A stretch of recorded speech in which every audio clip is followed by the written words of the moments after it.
السلام علیکم ورحمۃ اللہ وبرکاتہ. وعلیکم السلام ورحمۃ اللہ وبرکاتہ.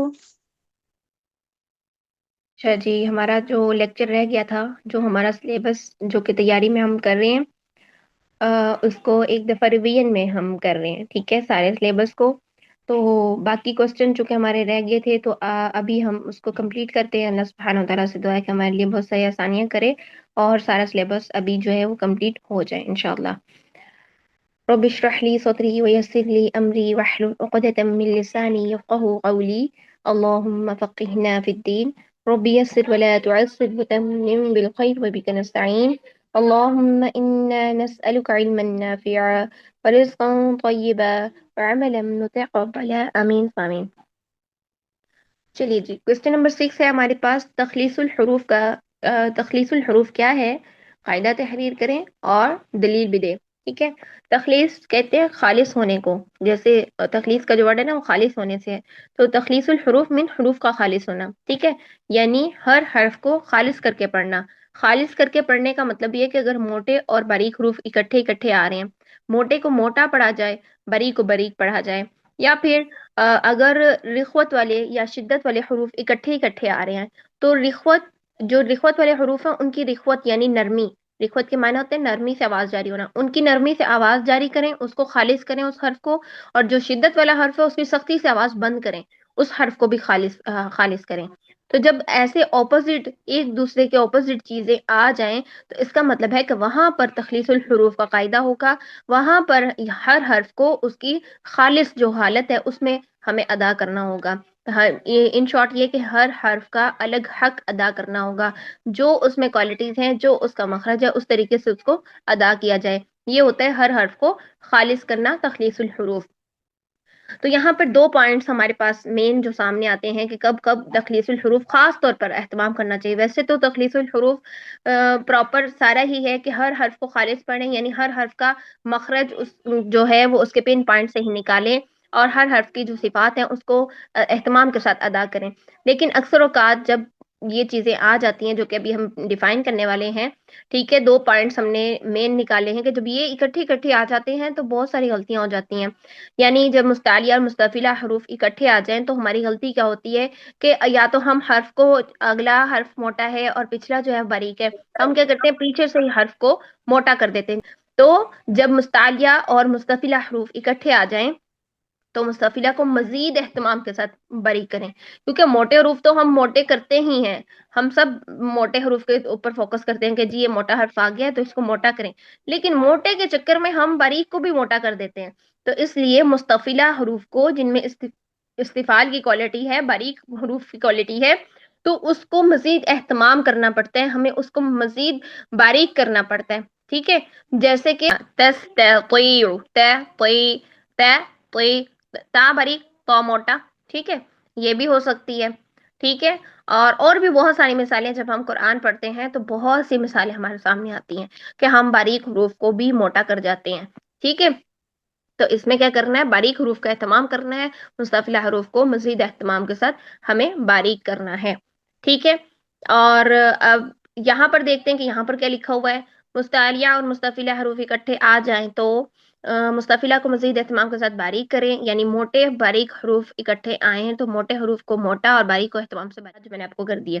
اب اس کی دلیل کیا ہے؟ قاعدہ ہم نے یہ بتا دیا، ٹھیک ہے، کہ کیا کرنا ہے. ٹھیک، تخلیص الحروف کی تعریف ہم نے اوپر دے دی کہ تخلیص الحروف کیا ہے. ٹھیک ہے، قاعدہ ہم نے بتا دیا کہ اس کا نمبر 1، ابھی نمبر 1 یہ ہیڈنگ دی ہم نے نمبر 1 کی. ابھی نمبر 1 کا قاعدہ ہم نے بتا دیا کیا کرنا ہے ہمیں. پھر اب ہم اس کی دلیل دینے والے ہیں کہ اس کی دلیل ہمیں کہاں سے ملتی ہے. ہم اپنی طرف سے بات نہیں کر رہے، یہ ہم امام جزری رحمہ اللہ کی بات کر رہے ہیں، اور ان کی مقدمۃ الجزریہ جو کتاب ہے وہاں سے ہم دلیل لے کر آئے ہیں کہ وہ کیا کہتے ہیں. وہ کہتے ہیں فرقق مستفیلا من احرفی وحاذرا تفہیم لفظ الالف. کیا کہہ رہی ہیں؟ فرققن، رقیق جو ورڈ ہے نا یہ ترقیق سے نکلا. ٹھیک ہے، اس کا مطلب ہے ترقیق کریں. ترقیق مین باریک کریں. کس کو؟ مستفیلن، مستفیلہ حروف کو، من احرفی تمام حروف میں سے. تمام حروف میں سے جو بھی مستفیلہ حرف آ جائے اس کو ضرور باریک کرو. اب یہ جو نون ہے نا ہمارے پاس یہاں پر جو نون شو ہو رہا ہے، ٹھیک ہے، یہ نون خفیفہ، یہ ہوتا ہے تاکید کے لیے، زور پیدا کرنے کے لیے. ضرور، یہ اس کا ورڈ آتا ہے کہ ضرور کرو، لازمی کرو. ٹھیک ہے.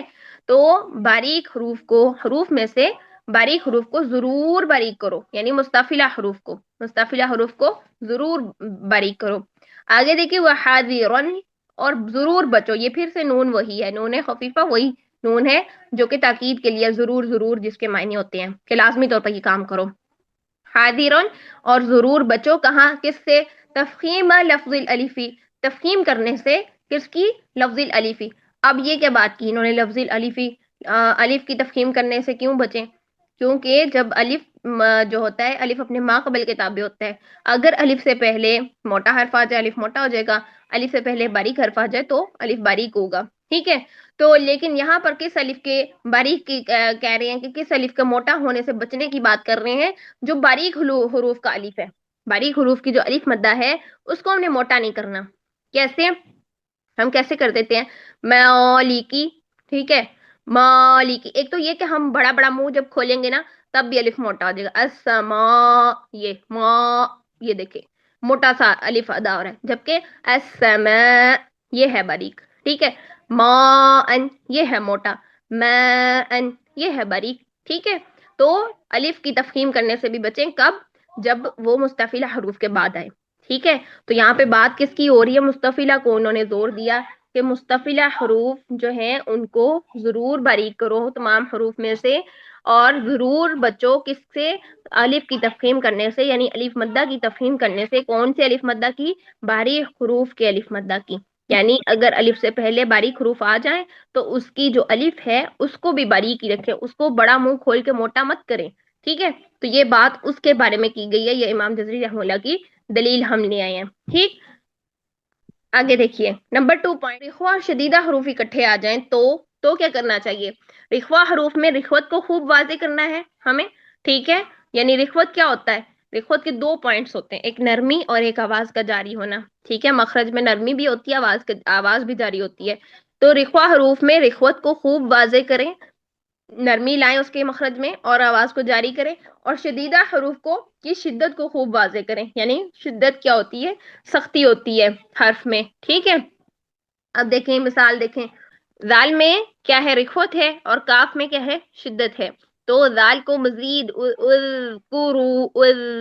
یہ رخوت جاری کریں، یعنی نرمی سے آواز کو جاری کریں، اور کاف میں شدت لے کر سختی لے کر. وشکورو اس کو بھی شین میں رخوت ہے اس میں آواز جاری کریں، اور کاف میں کیا ہے؟ شدت ہے، سختی لے کر آئیں. ٹھیک ہے. اب اس کی دلیل ہم امام جزری رحمہ اللہ کی کتاب مقدمۃ الجزریہ سے لے کر آتے ہیں. تو کیا ہے؟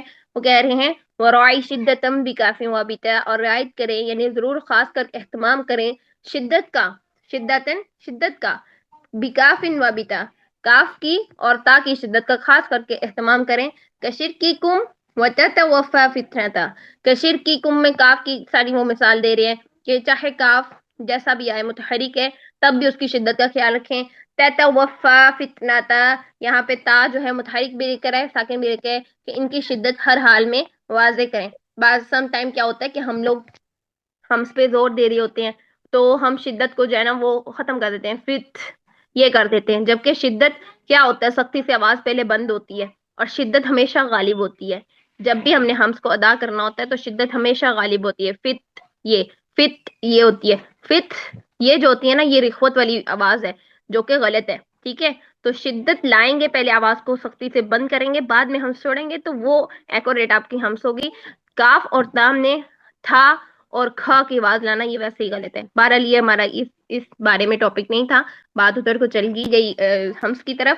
ہمارا یہاں پر ٹاپک ہے رخوہ اور شدیدہ حروف اکٹھے آ جائیں تو ان کی رخوت اور شدت کی، رخوت والے کی رخوت اور شدت والے کی شدت کو خوب واضح کریں. تو یہ ہے تخلیص الحروف کا قاعدہ کہ ہر حرف کو خالص کر کے پڑھنا، جو اس حرف کا حق ہے اس کو اسی حق سے پڑھنا. ایسا نہیں کہ یہاں پہ اذکرو ہے تو اس کو ہم یہ سختی لے آئیں، وشکرو ہے تو شین میں اتنی سختی وش کر دیں. نہیں، اتنا زیادہ وہ نہیں کرنا. ٹھیک ہے. یا پھر کاف کو لائٹ پڑھ دیں، کاف میں وہ شدت نہ لے کر آئیں. تو یہ چیزیں نہیں کرنی. یہ ہے تخلیص الحروف کا قاعدہ. یہ کلیئر ہو گیا آپ لوگوں کو؟ جی الحمدللہ. چلیے آگے چلتے ہیں. باتیں ممیزہ ہوتی کیا ہیں سب سے پہلے وہ دیکھیے. ایک ہی مخرج سے ادا ہونے والے حروف یا ایک جیسی صفات رکھنے والے حروف کے درمیان جن صفات کے ذریعے فرق کیا جاتا ہے وہ صفات ممیزہ کہلاتی ہیں. یعنی اگر بالفرض ایک ہی مخرج سے حروف ادا ہو رہے ہیں، مخرج تو ایک ہی ہے لیکن کچھ نہ کچھ ان میں ڈفرنس تو ہوگا نا، کسی نہ کسی وجہ سے وہ آپس میں ایک دوسرے سے مختلف تو ہوں گے نا، تبھی تو ان کی آوازیں مختلف ہیں. ٹھیک ہے، جیسے بالفرض میں کہوں کہ شخصیں تو ان کی کتنی ڈفرینٹ ہے، پھر وسط لسان سے ادا ہو رہے ہیں جیم شین یا، لیکن آوازیں تو ان کی کتنی ڈفرینٹ ہے.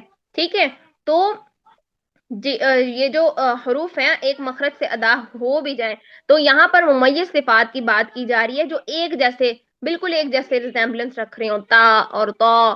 ٹھیک ہے، پھر اس کے علاوہ ہا اور ہا ایک جیسی آوازیں مکس اپ ہو جاتی ہیں نا ایسے حروف کی، تو ان حروف کی جن کی آوازیں ریزمبلنس ہو جائیں، مخرج ایک ہو جائیں، یا کہ جن کی صفات ساری ایک ہو جائیں. ٹھیک ہے، تو ان میں جو فرق کیا جاتا ہے، وہ جو فرق کرنے والی صفات ہوتی ہیں وہی صفات ممیزہ کہلاتی ہیں. ممیز کا مطلب ہوتا ہے تمیز کرنا، اور تمیز کہتے ہیں فرق کرنے کو. ٹھیک ہے، تو یہ صفات ممیزہ کیا ہوتی ہیں کہ ایک مخرج سے ادا ہونے والے حروف یا پھر ایک جیسی صفات رکھنے والے حروف کے درمیان جن صفات کے ذریعے فرق کیا جاتا ہے انہیں صفات ممیزہ کہتے ہیں. آگے چلتے ہیں. جن حروف میں صفات متضادہ یا غیر متضادہ مشترک ہوں یعنی ایک جیسی ہوں تو ان میں فرق کیسے ہوگا؟ ان کے مخرج سے ہوگا. ظاہری بات ہے اگر صفات ساری کی ساری ایک جیسی ہیں تو ضرور ان کا مخرج چینج ہوگا. ٹھیک ہے، ہا اور ہا کو دیکھیے ایک جیسی، ساری صفات ایک جیسی ہیں تو ان کا مخرج چینج ہے، یہاں سے ان کا فرق ہوگا. لیکن اگر وہ مخرج میں ایک جیسے ہیں تو پھر ان میں جو فرق ہوگا وہ صفات لازمہ متضادہ یا غیر متضادہ میں سے ہوگا. جیسے تا اور تو ایک ہی مخرج سے ادا ہو رہی ہے نا، لیکن ان میں فرق کیسے ہوگا؟ ان کی صفات میں سے کہیں فرق ہوگا جو کہ ہم آگے دیکھیں گے انشاءاللہ. ٹھیک ہے، صفات کی عام غلطی لحن جلی نہیں ہوتی لیکن صفات ممیزہ کی غلطی لحن جلی میں شمار ہوتی ہے. ٹھیک ہے، آگے چلیں تو شیخ المشائخ قاری عبد الرحمن مکی رحمہ اللہ نے اسی بحث کے خصوصی اہمیت کے پیش نظر کتاب فائدہ مکیہ جو کہ آپ پڑھ رہے ہیں، ٹھیک ہے، آپ سب کے لیکچرز ہو رہے ہیں فائدہ مکیہ کے، اس میں اس بحث کو مستقل فصل قائم کر کے نمایاں کرنے کی کوشش کی. یعنی ایک مزید اس کا چیپٹر، بالکل ایک الگ چیپٹر اس کا بنا کر وہاں پر یہاں یہ جو صفات ممیزہ ہے نا ان کا ایک پراپر چیپٹر بنا دیا انہوں نے. ٹھیک ہے، تو وہ قائم کر کے انہوں نے وہاں پر ایک چیپٹر بنا کے ان صفات ممیزہ کو نمایاں کیا ہوا ہے وہاں پر، جو فن میں ان کی دقت نظری پر دلالت کرتی ہے. دقت نظری ہوتی ہے کہ دقیق، باریک بینی، یعنی باریکی طور پر جا کر اس کو دیکھنا کہ کہاں پر کیسے ڈفرنس ہوگا، کہاں پر کون سی صفات کے ذریعے یا کون سے مخرج کے ذریعے ڈفرنس ہوگا، یہ ہے باریکیوں میں جا کر پھر اس کو نمایاں کرنا. اس حوالے سے بعض اہم حروف کی تفصیل ذیل میں درج کی جاتی ہے. اب حروف آنے لگے ہیں، پیئرز آنے لگے ہیں کہ جن کی صفات یا مخارج ایک جیسے، تو ان میں فرق کیسے کریں گے ہم، کن چیزوں سے ہوگا فرق. اب سب سے پہلے شین اور سین، دونوں میں تمام لازمہ متضادہ صفات مشترک ہیں. آپ ان کی صفات دیکھیں تو ساری کی ساری صفات مشترک ہیں، اور اس کا ایک ڈیٹیل میں جو لیکچر ہے نا وہ یوٹیوب کے اوپر موجود ہے. ٹھیک ہے، میرے اس یوٹیوب چینل پہ وہاں پہ ڈیٹیل میں بتایا گیا اس میں. ٹھیک، تو اس کے اوپر آپ جا کے پوری ڈیٹیل میں ساری کہہ لیں کہ صفات کو لکھ لکھ کر تو اس کو پورا ڈیفائن کیا ہوا ہے. لیکن ہمارے پاس یہاں ٹائم شارٹ ہے اس لیے پورا لیکچر اس کو ڈیٹیل میں نہیں کر سکتے. کسی نے دیکھنا ہے تو وہاں سے جا کے آپ لوگ دیکھ سکتے ہیں. ٹھیک ہے، اچھا جی، دونوں میں صفات تمام لازمہ متضادہ صفات مشترک ہیں، جبکہ غیر متضادہ صفات میں سے صرف تفشی ہے جو شین کو سین سے ممتاز کرتی ہے. اب یہاں پر بات کس کی ہو رہی تھی کہ شین کو ڈفرنس کرنا ہے سین سے. ٹھیک ہے، شین کو سین سے مختلف کرنا ہے، تو اس کا مطلب ہے شین کو دیکھ رہے ہیں ہم تو شین اور سین میں ساری متضادہ تو ایک جیسی ہیں، لیکن شین کی ایکسٹرا جو کوالٹی تھی وہ تفشی تھی جس نے اس کو مختلف کیا ہے سین سے. اگر ہم تفشی ادا نہیں کرتے تو وہ سین کی طرف چلا جائے گا. مینس سیتون، مینس مینس شین تفشی نہیں دا ہو رہی، مینش یہ تفشی. ٹھیک ہے، سین اور سا کی طرف چلتے ہیں. دونوں میں ہم صرف استفال انفتاح یہ تمام صفات جو ہے نا مشترک ہیں، جبکہ دونوں میں فرق کرنے والی صفت صرف صفیر ہے. ٹھیک ہے، صفیر یعنی کس میں ہے صفیر بتائیے؟ سین میں ہے نا. تو جو سین جو کہ سین میں حرف سین میں پائی جاتی ہے، اگر سین کی صفیر اچھے سے ادا نہ کی تو وہ سا بن جائے گی. آپ سب کو معلوم ہے کہ صفیر اس میں جو ہے نا وہ ممیز کرتی ہے. آپ کے پاس اگر ٹائم شارٹ ہو اور آپ کو پتا ہے کہ ان میں ممیز صرف جو ہے وہ صفیر ہے، باقی ساری سیم ہے. تو آپ اتنا ہی بس لکھ دیں دونوں میں یہ، چاہے آپ یہ صفات کے نام لکھ دیں، چاہے یہ کہیں کہ صفات لازمہ متضادہ سیم ہے، مطلب ایک جیسی ہیں، لیکن ممیز صرف صفیر ہے. ٹھیک ہے، اتنا بھی کر دیں گے ٹو دی پوائنٹ. تو اگر ٹائم کی کمی ہے تو ٹھیک ہے، ورنہ میرا نہیں خیال کہ ٹائم کی کمی ہوگی، کیونکہ آپ کو ٹائم دیا جاتا ہے کہ اتنے سے لے کے اتنے بجے تک پیپر اٹمپٹ کر کے سینڈ کر دیں. تو آپ اس طرح سے بھی لکھ سکتے ہیں شارٹ فارم میں، لیکن ڈیٹیل میں تھوڑا سا لکھ دیں تو زیادہ بہتر ہے. صاد اور سین دونوں میں ہم رخوت اور صفیر یہ صفات مشترک ہیں. دونوں حروف میں فرق کرنے والی صفات کون سی ہیں؟ اب صاد میں ہے استعلاء جبکہ سین میں ہے استفال، اور صاد میں ہے اطباق جبکہ سین میں ہے انفتاح. تو اس کا مطلب ہے کہ صاد کو سین سے جو جدا کر رہی ہے، الگ کر رہی ہیں صفات، وہ استعلاء اور اطباق ہیں. یہ جو دونوں موٹا کرتی ہیں حرف کو، ڈبل لیول کی تفخیم پہنچاتی ہیں. تو حرف صاد میں، جو حرف صاد میں پائی جاتی ہے، اگر صاد میں استعلاء اطباق کا خیال نہ رکھا جائے تو وہ سین بن جائے گی، آپ کو پتہ ہے. زال اور زال میں چلتے ہیں. زا اور زال میں دونوں میں جہر، رخوت، استفال، انفتاح تمام صفات متضادہ مشترک ہیں. ان دونوں کے درمیان جو ممیز کرتی ہے صفت وہ ہے صفیر. کس میں ہے صفیر بتائیے ذرا؟ زا میں. زا میں پائی جاتی ہے. ٹھیک ہے، اگر یہ نہ ادا کریں تو وہ زال ہی بن جائے گا، کیونکہ صفیر ختم کی تو وہ زال کی طرف چلا گیا. جیم اور یا دونوں ایک ہی مخرج ہے نا، جہر، استفال، انفتاح یہ دونوں میں سیم پائی جاتی ہے. لیکن اب ممیز کا کریے، جیم میں شدت ہے لیکن یا میں رخ ہوتا ہے، یہ چیز ممیز کرتی ہے. اب الرجیم، جیم میں شدت نہ لے کر آئے تو وہ کیا بنے گا؟ الرجیم. جیسے ہی ہم نے مخرج کو نرم کیا، رخوت لے کر آئے تو وہ یا کی طرف پلٹ گیا. کیوں؟ کیونکہ مخرج ہی سیم ہے. ٹھیک ہے نا، اگر شدت میں ذرا سی کمی کی تو وہ یا کی طرف پلٹ گیا، کیونکہ ایک ہی مخرج ہے. ٹھیک ہے، تو شدت سے ہم نے سختی سے اوپر تالو کے ساتھ زبان کو لگانا ہے، تبھی ہماری شدت آئے گی. ٹھیک. اچھا جی، ضاد اور ضا کی طرف چلتے. دونوں میں جہر، رخوت، استعلاء اور اطباق مشترک صفات ہیں. دونوں میں فرق کرنے والی صرف استطالت اور دونوں کے مخرج کا فرق ہے. ٹھیک ہے، امام جزری بھی اس کے بارے میں کہتے ہیں وَالضَّادَ بِاسْتِطَالَةٍ وَمَخْرَجِ مَيِّزْ مِنَ الضَّاءِ، یعنی ضاد کو ضا سے جو ممیز کرنے والی صفت ہے وہ ایک تو استطالت ہے ضاد میں، دوسرا ان کا مخرج جو ہے نا دونوں کا چینج ہے. کیسے چینج ہے؟ ضاد حفا لسان سے ادا ہوتا ہے، جبکہ ضا جو ہے یہ راس لسان سے ادا ہوتا ہے. ٹھیک ہے. اچھا جی، صفت استطالت کا مطلب درازی صوت ہے، یعنی آواز کا دراز ہونا ہے. اگر ضاد میں استطالت ادا نہ کی جائے تو یہ ضا بن جائے گا. دونوں میں اگرچہ رخاوت مشترک ہے، یعنی رخوت تو دونوں میں موجود ہے، لیکن ضا میں رخوت جو ہے وہ قوی ہے، یعنی زیادہ آواز جاری ہوتی ہے، اور اطباق ضعیف ہے. ٹھیک ہے، اطباق میں کمی آ جاتی ہے، کیونکہ ہم نے پہلی والی جو اس سے پچھلی کلاس تھی اس میں ہم نے یہی دیکھا تھا نا کہ ضا میں رخوت زیادہ ہونے کی وجہ اور اطباق کی کمی آنے کی وجہ یہی ہے کہ اس کا مخرج ہمیں زبان کو پھیلا کے آگے لے کے آنا ہوتا ہے، زبان کو کھینچ کے اس کی نوک آگے دانتوں تک لگانی ہی ہوتی ہے، جس کی وجہ سے اطباق میں کمی آ جاتی ہے. اس کی بینڈ ہونے میں، زبان کی جو اوپر بینڈنگ ہے وہ کم ہو جاتی ہے. اب وہ بینڈ نہیں ہوگی سینٹر سے، تو اس کا مطلب ہے کہ اطباق نہیں پورا چاہے گا. ٹھیک ہے، وسط لسان اوپر تالو کو ڈھانپے گی تو اطباق پورا اچھے سے ادا ہوگا نا. اب وہ ڈھانپنے میں کمی کیوں آ رہی؟ کیونکہ ہمارا مخرج، ضا کا مخرج جو راس لسان ثناء کے اندرونی کناروں کو لگنا ہے، اس میں وہاں جا کے لگے گا تو ضا ادا ہوگا. ٹھیک ہے، تو اس کی پھر بینڈنگ میں کمی آئے گی، کیونکہ اتنی تو بڑی زبان ہے نہیں کہ وہ اوپر بھی بینڈ ہو جائے اور آگے کو بھی چلی جائے، یا تو وہ پوری پراپر اوپر ہی لگ جائے. ٹھیک ہے، پھر اس کی نوک والا حصہ پیچھے رہ جائے گا، یا پھر وہ یہ ہوگا کہ تھوڑی سی بینڈ ہو کے آگے نوک بھی چلی جائے. تو اس کا مطلب ہے کہ ضا میں کیا ہوتا ہے پھر کہ اطباق ضعیف ہو جاتا ہے اور رخوت زیادہ جاری ہو جاتی ہے اس میں فاصلہ پیدا ہونے کی وجہ سے، جبکہ ضاد میں رخوت ضعیف ہے اور اطباق قوی ہے. اور اس کی وجہ بھی آپ لوگوں کو معلوم ہے. کیوں قوی ہے اطباق؟ بتائیے. میں تو کتنا بول چکی ہوں، اب آپ بولیے تھوڑا سا. کیونکہ حافظ الانسان پورے ادراس سے ادراس سے ہاں جی، حافظ اللسان، ہاں ہاں کس کے مائک میں پرابلم ہے؟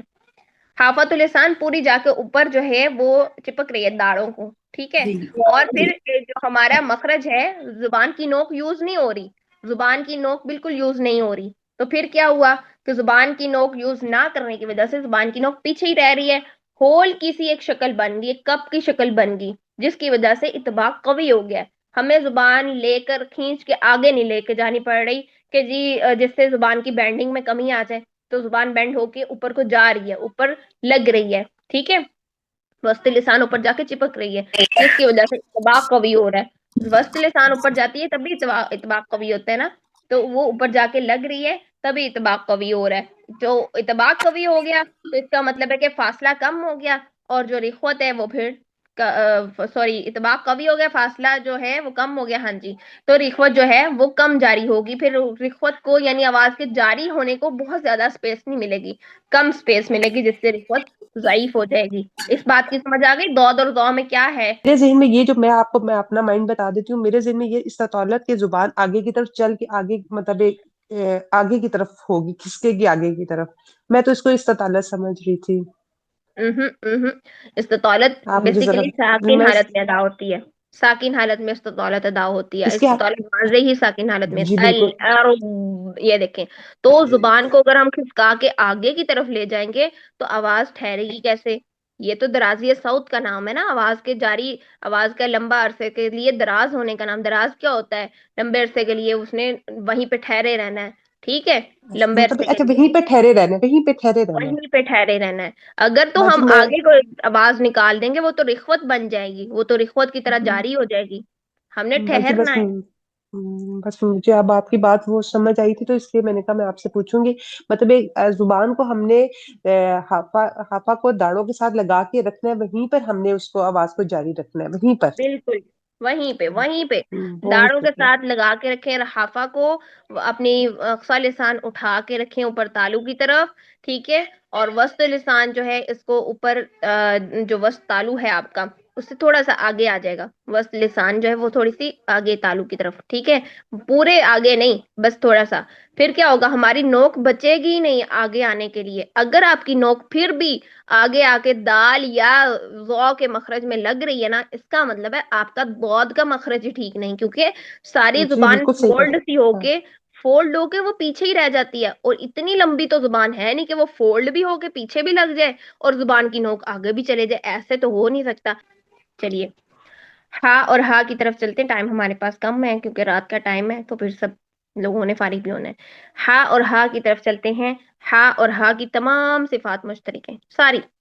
دونوں میں ہمس ہے، دونوں میں رخوت ہے، دونوں میں استفال ہے، دونوں میں انفتاح ہے. ٹھیک ہے، ساری صفات مشترک. اب ان میں ڈفرنس کیسے کریں گے؟ ان کے مخرج سے. ہاں اکثر حلق سے اور ہاں وسط حلق سے. ٹھیک ہے، اگر ہم اکثر حلق اور وسط حلق کا ڈفرنس نہیں کرتے تو کیا ہوگا کہ یہ ایک جیسے ہی ہا اور ہا ایک جیسے ہو جائیں گے. دوسرے نمبر پر آپ کو اس کی ٹپ یہ ہو سکتی ہے کہ ہا جو ہوتی ہے نا، جیم ہا والی، یہ والی، ٹھیک ہے، اس میں کیا ہوتی ہے؟ ٹھنڈی سی سانس ہوتی ہے. یہ جیسے آپ کوئی چیز کھائیں، جیسے بچے کرتے ہیں نا، وہ سافٹ منٹ اور یا اس طرح سے کینڈیز کھا کر وہ کیا کرتے ہیں؟ وہ نا ٹھنڈی ٹھنڈی سی سانس لیتے ہیں حلق میں، یہ کرتے ہیں. ٹھیک ہے، یا پھر سانس چڑھ جائے کبھی، اسٹیئرز چڑھتے چڑھتے ہمیں سانس چڑھ جاتے ہے تو ہم بیٹھ کے تھوڑی دیر سانس لے رہے ہوتے ہیں، یہ کر رہے ہوتے. یہ والی جو ساؤنڈ ہے نا، یہ اس والی ہا کی ساؤنڈ ہے جو جیم ہا والی ہے. جبکہ دوسری ہا جو ہے نا وہ ہیپی، ہیو اور اس طرح سے ہائے ہائے، یہ والی ہا ہے. ٹھیک ہے، ہائے ہائے یہ ہا ہے. ٹھیک ہے، تو شاید اس سے آپ کو پھر بھی ڈفرنس کرنا آ جائے. لیکن کچھ لوگ ہوتے ہیں جن کو نہیں ڈفرنس پتا چلتا، اور وہ یا تو ہا ہی بنا رہے ہوتے ہیں یا پھر ہا ہی بنا رہے ہوتے ہیں، دونوں میں ڈفرنس نہیں کر پا رہے ہوتے. چلیے آگے چلتے ہیں آئین اور حمزہ کو. آئین کو حمزہ سے فرق کرنے والی صرف جو ہے وہ توسط ہے. توسط کا مطلب ہے کہ 50% رخوت اور 50% شدت. ٹھیک ہے، اگر آئین میں صفت شدت زیادہ زور سے ادا کی جائے تو وہ حمزہ بن جائے گا. ٹھیک ہے، یہ ہے جائے ای جائے. ٹھیک ہے، تو وہ کیا ہوگا؟ حمزہ بن جائے گا. کیونکہ شدت کس میں ہوتی ہے؟ حمزہ میں ہوتی ہے. حمزہ میں پراپر 100% شدت ہوتی ہے. اجید قوتین بکت، جب آپ مجموعہ دیکھیں شدت کا تو حمزہ میں ہوتی ہے شدت. اور اگر آئین میں شدت لے آئیں گے پراپر، ٹھیک ہے، تو وہ کیا بن جائے گا؟ وہ حمزہ بن جائے گا. تو اس میں جو صفت ہے وہ توسط کی ہے. ہم نے 50% شدت لانی ہے اور 50% ہماری نرمی بھی ہونی چاہیے. ٹھیک ہے، آئین اور الف کو دیکھ لیتے ہیں. آئین اور الف میں جو صفت ممیز ہے وہ بھی توسط ہی ہے، یعنی 50% شدت اور 50% رخوت. اگر ہم پوری 100% رخوت لے آئیں گے نا تو وہ الف بن جائے گا. اور وہ کیسے الف بن جائے گا؟ یا علمون کو اگر ہم یا علمون کر دیں گے، یعنی آئین میں شدت نہیں لے کے بالکل شدت نہ لائیں تو پوری رخوت آ جائے، یا علمون بن جائے گا. اور اسی طرح تعلمون کو تعلمون بن جائے گا، اگر ہم پراپر جو ہے نا وہ رخوت لے آئیں، شدت نہ لے کے.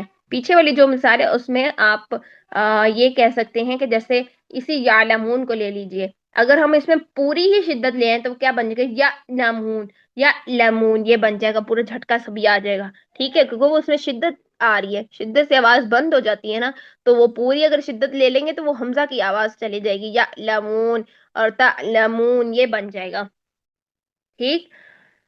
اچھا جی، آگے چلتے ہیں۔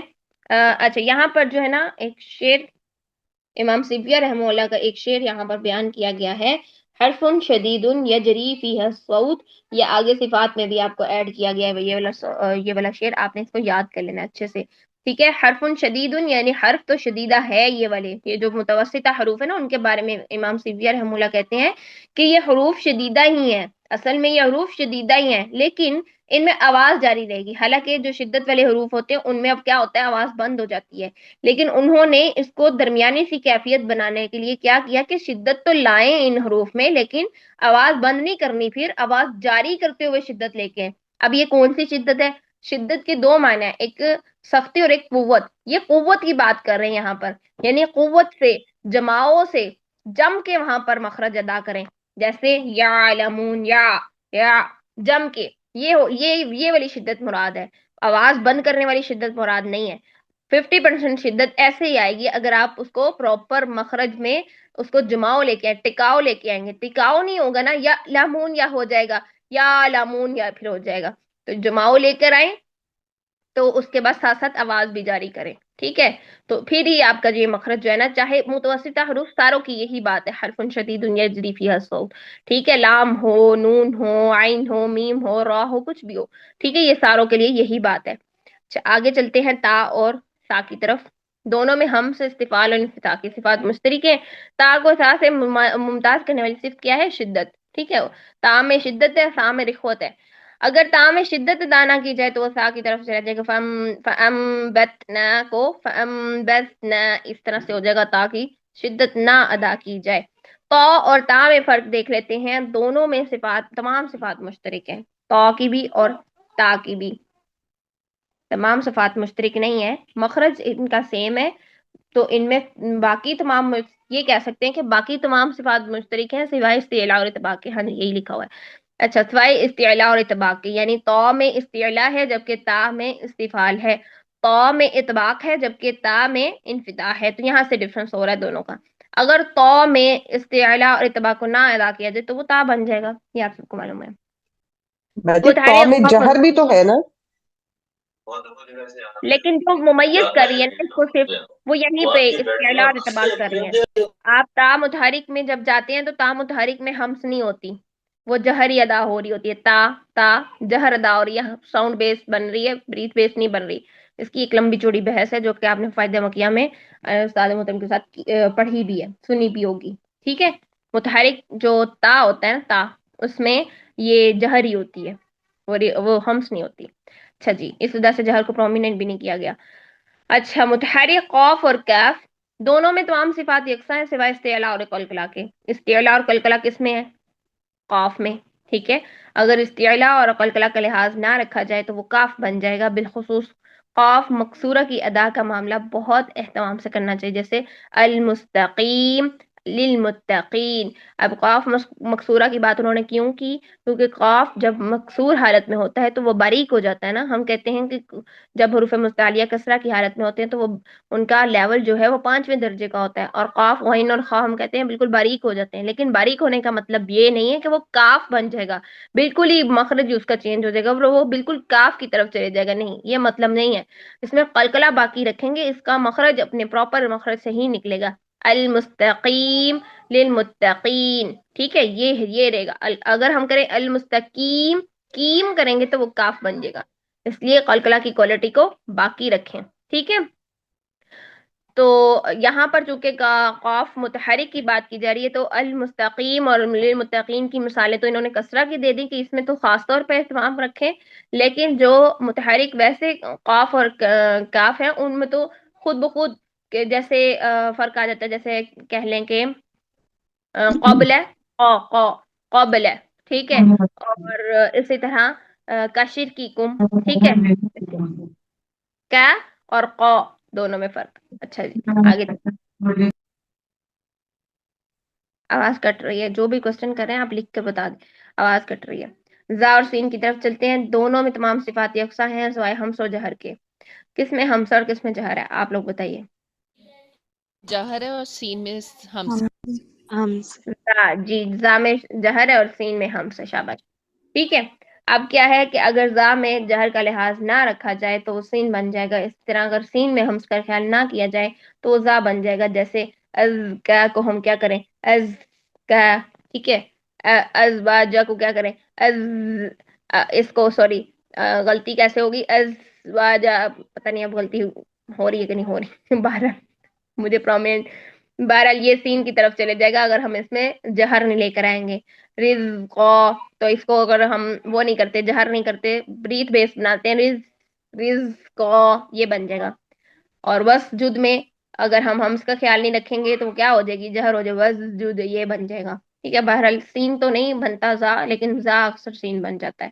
یہ اکثر ہی غلطی ہو جاتی ہے اسٹوڈنٹ کی. خا اور غین کی طرف چلتے ہیں. دونوں میں سے تمام صفات یکساں ہیں سوائے ہمس اور جہر کے. یعنی خا میں ہمس ہے, غین میں جہر ہے. اگر غین میں جہر کا لحاظ نہ رکھا جائے تو خا بن جاتا ہے. اور بہت سارے اسٹوڈنٹس کی یہ مسٹیک آ جاتی ہے. کیا کرتے ہیں, ربنا اغفر لنا, نغ یہ لے رہے ہوتے ہیں, نغ نہیں, ربنا یہ ربنا اغفر لنا, نغفر لنا. چاہے آپ اس کو چوتھے درجے میں رکھیں یا دوسرے درجے میں رکھیں, ربنا اغفر لنا یا ربنا اغفر لنا, دونوں ٹھیک ہے. ٹھیک ہے. لیکن ہم جو کہ تلاوت میں ہم نے چوز کیا ہوا نا چوتھا درجہ, اس لیے ہم اس کو چوتھے درجے میں تلاوت میں کریں گے. و پوش ہے. ٹھیک ہے. و کو ہم کیا کریں, و یہ کر دیں تو وہ غلط ہے. ٹھیک. تا اور کاف ساکنہ میں شدت. اب آگے چلتے ہیں, یہ جو ایک پڑھا ہے ہم. دونوں حروف کی ادائیگی میں صرف شدت کا خصوصی خیال رکھیں, ورنہ تا اور کاف ساکنہ کے آخر میں سین, شین یا ہا کی آواز پیدا ہو جاتی ہے جو کہ لحن جلی ہے. اب یہ سین, شین یا ہا کی آواز کیسے پیدا ہوتی ہے دیکھیے. تا کو ادا کرتے ہیں صرف ہمس, اگر ہم صحیح سے ادا نہیں کر رہے, ٹھیک ہے, تو کیا ہوگا, ات, ہم کرتے ہیں ات, یہ ہے ہمس. لیکن اس کی غلطی اگر سین کی آواز بن رہی کیسے بنے, اتس, یہ ہوتی ہے, یہ واقعی غلطی ہوتی ہے اسٹوڈینٹس کی. اب شین کی آواز تو کم ہی ہوتی ہے, اتس, یہ والی یہ کم ہی ہوتی ہے, یہ غلطی کم ہوتی ہے, لیکن ہوتی ہے کسی کسی کی یہ غلطی بھی ہوتی ہے.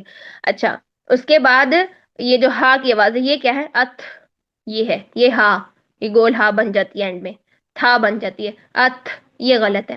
ٹھیک ہے. اسی طرح کاف کی بھی ایک, یہ نہیں ہونے چاہیے. ٹھیک ہے. کاف میں ویسے شین نہیں آتی, اور کاف میں بھی ہا پیدا ہو جاتی ہے, ہم اس کا خیال صحیح سے نہ رکھا جائے تو وہ کیا ہوتا ہے, اک, یہ بن جاتی ہے, جبکہ اک یہ ہونی چاہیے, اک یہ ہونی چاہیے ہمس. ٹھیک ہے. تو اس وجہ سے یہ آوازیں پیدا نہ ہو جائے, اگر یہ آوازیں پیدا ہو جاتی ہیں تو وہ لحن جلی ہیں. اس معاملہ کی اہمیت کے پیش نظر امام ابن جزری نے اپنی مقدمہ میں اس پہلو کو خصوصی اہمیت کے ساتھ بیان کیا ہے. اس معاملہ کا تعلق اگرچہ صفات ممیزہ سے نہیں, لیکن زیر بحث موضوع سے یہ گنا حاصل کی وجہ سے اسے یہاں ذکر کیا گیا ہے. جیسے فتنہ تتوفا, یہ ایک مثال پیچھے گزری ہے نا, جیسے ہم کہہ رہے ورائی شدتم بکا فیوا پیتا کشر کی کم و تتوفا فتنہ تھا, وہاں پر ہم نے کیا تھا نا یہ شعر ابھی اس کوسچن میں جہاں رخوت اور شدت کو واضح کرنے کے لیے کہہ رہے تھے. جی تو وہی بات یہاں پر بتائی گئی ہے کہ امام جزری نے اپنی کتاب میں خصوصی اس کا اہتمام کرنے کے لیے کہا ہے کہ شدت کو واضح کریں. ٹھیک ہے. شدت کو خصوصی طور پر اس کا خیال رکھیں. اگر آپ شدت کا خیال نہیں رکھتے نا تو اس کی ہمس بھی خراب ہو جاتی ہے, اور ہمس خراب ہونے سے یہ ساری خرابیاں پیدا ہوتی ہیں جو ابھی ہم نے ڈسکس کی ہیں. تو بہرحال وہ کہتے ہیں کہ یہ کوئی صفات ممیزہ سے اس کا کوئی تعلق نہیں تھا, لیکن بس ایک بحث چل رہی ہے کہ ایسا نہ کریں ویسا نہ کریں, اگر یہ کریں گے تو فلاں حرف ہو جائے گا, اگر یہ کریں گے تو فلاں حرف ہو جائے گا. تو وہ بحث چونکہ چل رہی تھی, اس وجہ سے یہاں پر ممیز صرف تو نہیں ہے, یہاں پر کچھ بھی ممیز تو نہیں ہے, لیکن وہی بحث کے پیش نظر یہاں پر یہ ضرور بتا دیا گیا ہے کہ تا اور کاف میں بھی شدت کا اگر ہم خیال نہیں کریں گے نا تو وہ سین, شین, ہا کی آوازیں نکلیں گی پھر اینڈ میں, جو کہ خراب ہے لہنے چلیے. ٹھیک ہے. یہ ہمارا صفات ممیزہ کا ٹاپک تھا. نوٹ دیکھ لیتے ہیں. صفات متضادہ اور غیر متضادہ کی تعداد علماء اسوات کے ہاں 40 کے لگ بھگ ہے, حالانکہ ہم 40 صفات ہم نے کبھی بھی نہیں پڑھی, لیکن اردو کتب میں نمایاں صفات عام طور پر 17 بیان کی جاتی ہیں, جن میں سے بھی صفت اطلاق اور اسمات اور صفت لین کو صاحب فواد مکیہ نے زائد سمجھا ہے. یعنی جیسے ابھی میں نے بتایا تھا شاید پہلی کلاس میں, پچھلی کلاس میں نے آپ کو بتایا کہ ہم 4 پیئرز لیتے ہیں، یا پھر میں نے آئی تھنک سو اسی میں ڈسکس کیا ہے کہ ہم 4 ہی پیئرز لیتے ہیں دقائق ادائیگی کے پیش نظر، ٹھیک ہے؟ تو اس میں سے اطلاق اور اسمات یعنی 5 پیئرز ہیں. ویسے تو عام طور پر کتابوں میں 5 پیئرز ہیں صفات لازمہ متضادہ کے، لیکن اطلاق اور اسمات ہم نہیں لیتے، یہ والا پیئر ہم نہیں لیتے. وہی چیز یہاں پر ڈیفائن کی گئی کہ جو فوائد مکیہ کے آتھر ہیں انہوں نے بھی کیا کیا ہے، صفت اطلاق اور اسمات کو نہیں لیا، اس والے پیئر کو نہیں لیا، اور ساتھ میں انہوں نے صفت لین کو بھی نہیں لیا، اس کو بھی لین کا صفت ایک الگ سے صفت شمار نہیں کیا، بلکہ اس کو ایک قاعدہ صحیح کہا کہ یہ تو لین کا قاعدہ ہے، یہ صفت کوئی نہیں ہے. اس لیے مذکورہ بحث میں ہم نے ان صفات سے تعارض نہیں کیا، کہ ہم نے بھی ان کا جو ہے نا وہ ذکر نہیں کیا یہاں پر، کہ جب انہوں نے یہ جو ساری صفات ممیزہ ہم لے کر آئے ہیں، یہ کہاں سے لے کر آئے ہیں؟ فائدہ مکیہ کی بک سے ہم نے نکالی ہیں ساری صفات ممیزہ، اپنی طرف سے کچھ نہیں نکال لیا، ٹھیک ہے؟ خود سے کچھ نہیں بنا لیا. تو یہ فائدہ مکیہ کی بک میں سے جب ہم نے لی ہیں تو اسی میں سے وہ بتا رہے ہیں کہ اطلاق اور اسمات کو جب فائدہ مکیہ نے وہاں پر شو نہیں کیا تھا، صرف تلین کو انہوں نے شو نہیں کیا تھا، تو ہم نے بھی پھر یہاں پر اس بحث میں اس کو شو نہیں کیا. ٹھیک ہے؟ سوال نمبر 8، مشدد حرف کا حکم. مشدد حرف کا حکم ایک ہی ہوتا ہے، یعنی مشدد حرف میں کتنے حروف ہوتے ہیں؟ 2 ہوتے ہیں نا. تو پھر اس کا مطلب یہ تو نہیں کہ اگر 2 حروف ہے تو ان حروف کے حکم بھی 2 ہوں، کہ ایک حرف کو ہم موٹا پڑھ دیں اور دوسرے کو باریک پڑھ دیں، ایسا تو نہیں ہے. حروف تو 2 ہی ہوتے ہیں، لیکن ان کا حکم جو ہوتا ہے وہ ایک سیم ہونا چاہیے. یعنی جیسے کہ ٹوینس ہے، ٹھیک ہے؟ کوئی ٹوینس ہے آپ کے سامنے، کوئی ٹوینس ہے. اب کوئی کہتے ہیں کہ ہم نے جو ہے نا اپنے ٹوینس بچوں کو ایک جیسے ہی کپڑے پہنانے ہیں، ٹھیک ہے؟ ہیں تو 2 ہی بچے، لیکن کپڑے سیم سیم ہی رکھنے ہیں، ہم نے ان میں فرق نہیں کرنا. وہی چیز یہاں پر دیکھیں آپ کہ حروف تو 2 ہیں، لیکن کیا ہے، وہ ٹوینز ہی ہے نا. حروف جو ہوتے ہیں وہ مشدد حرف میں وہ ہوتے بھی ٹوینز ہی ہیں، ان میں فرق نہیں کرنا. کسی کو موٹا کر دیا، کسی کو باریک، اور یا پہلے کو باریک اور دوسرے کو موٹا کر دیا، ایسا نہیں کرنا.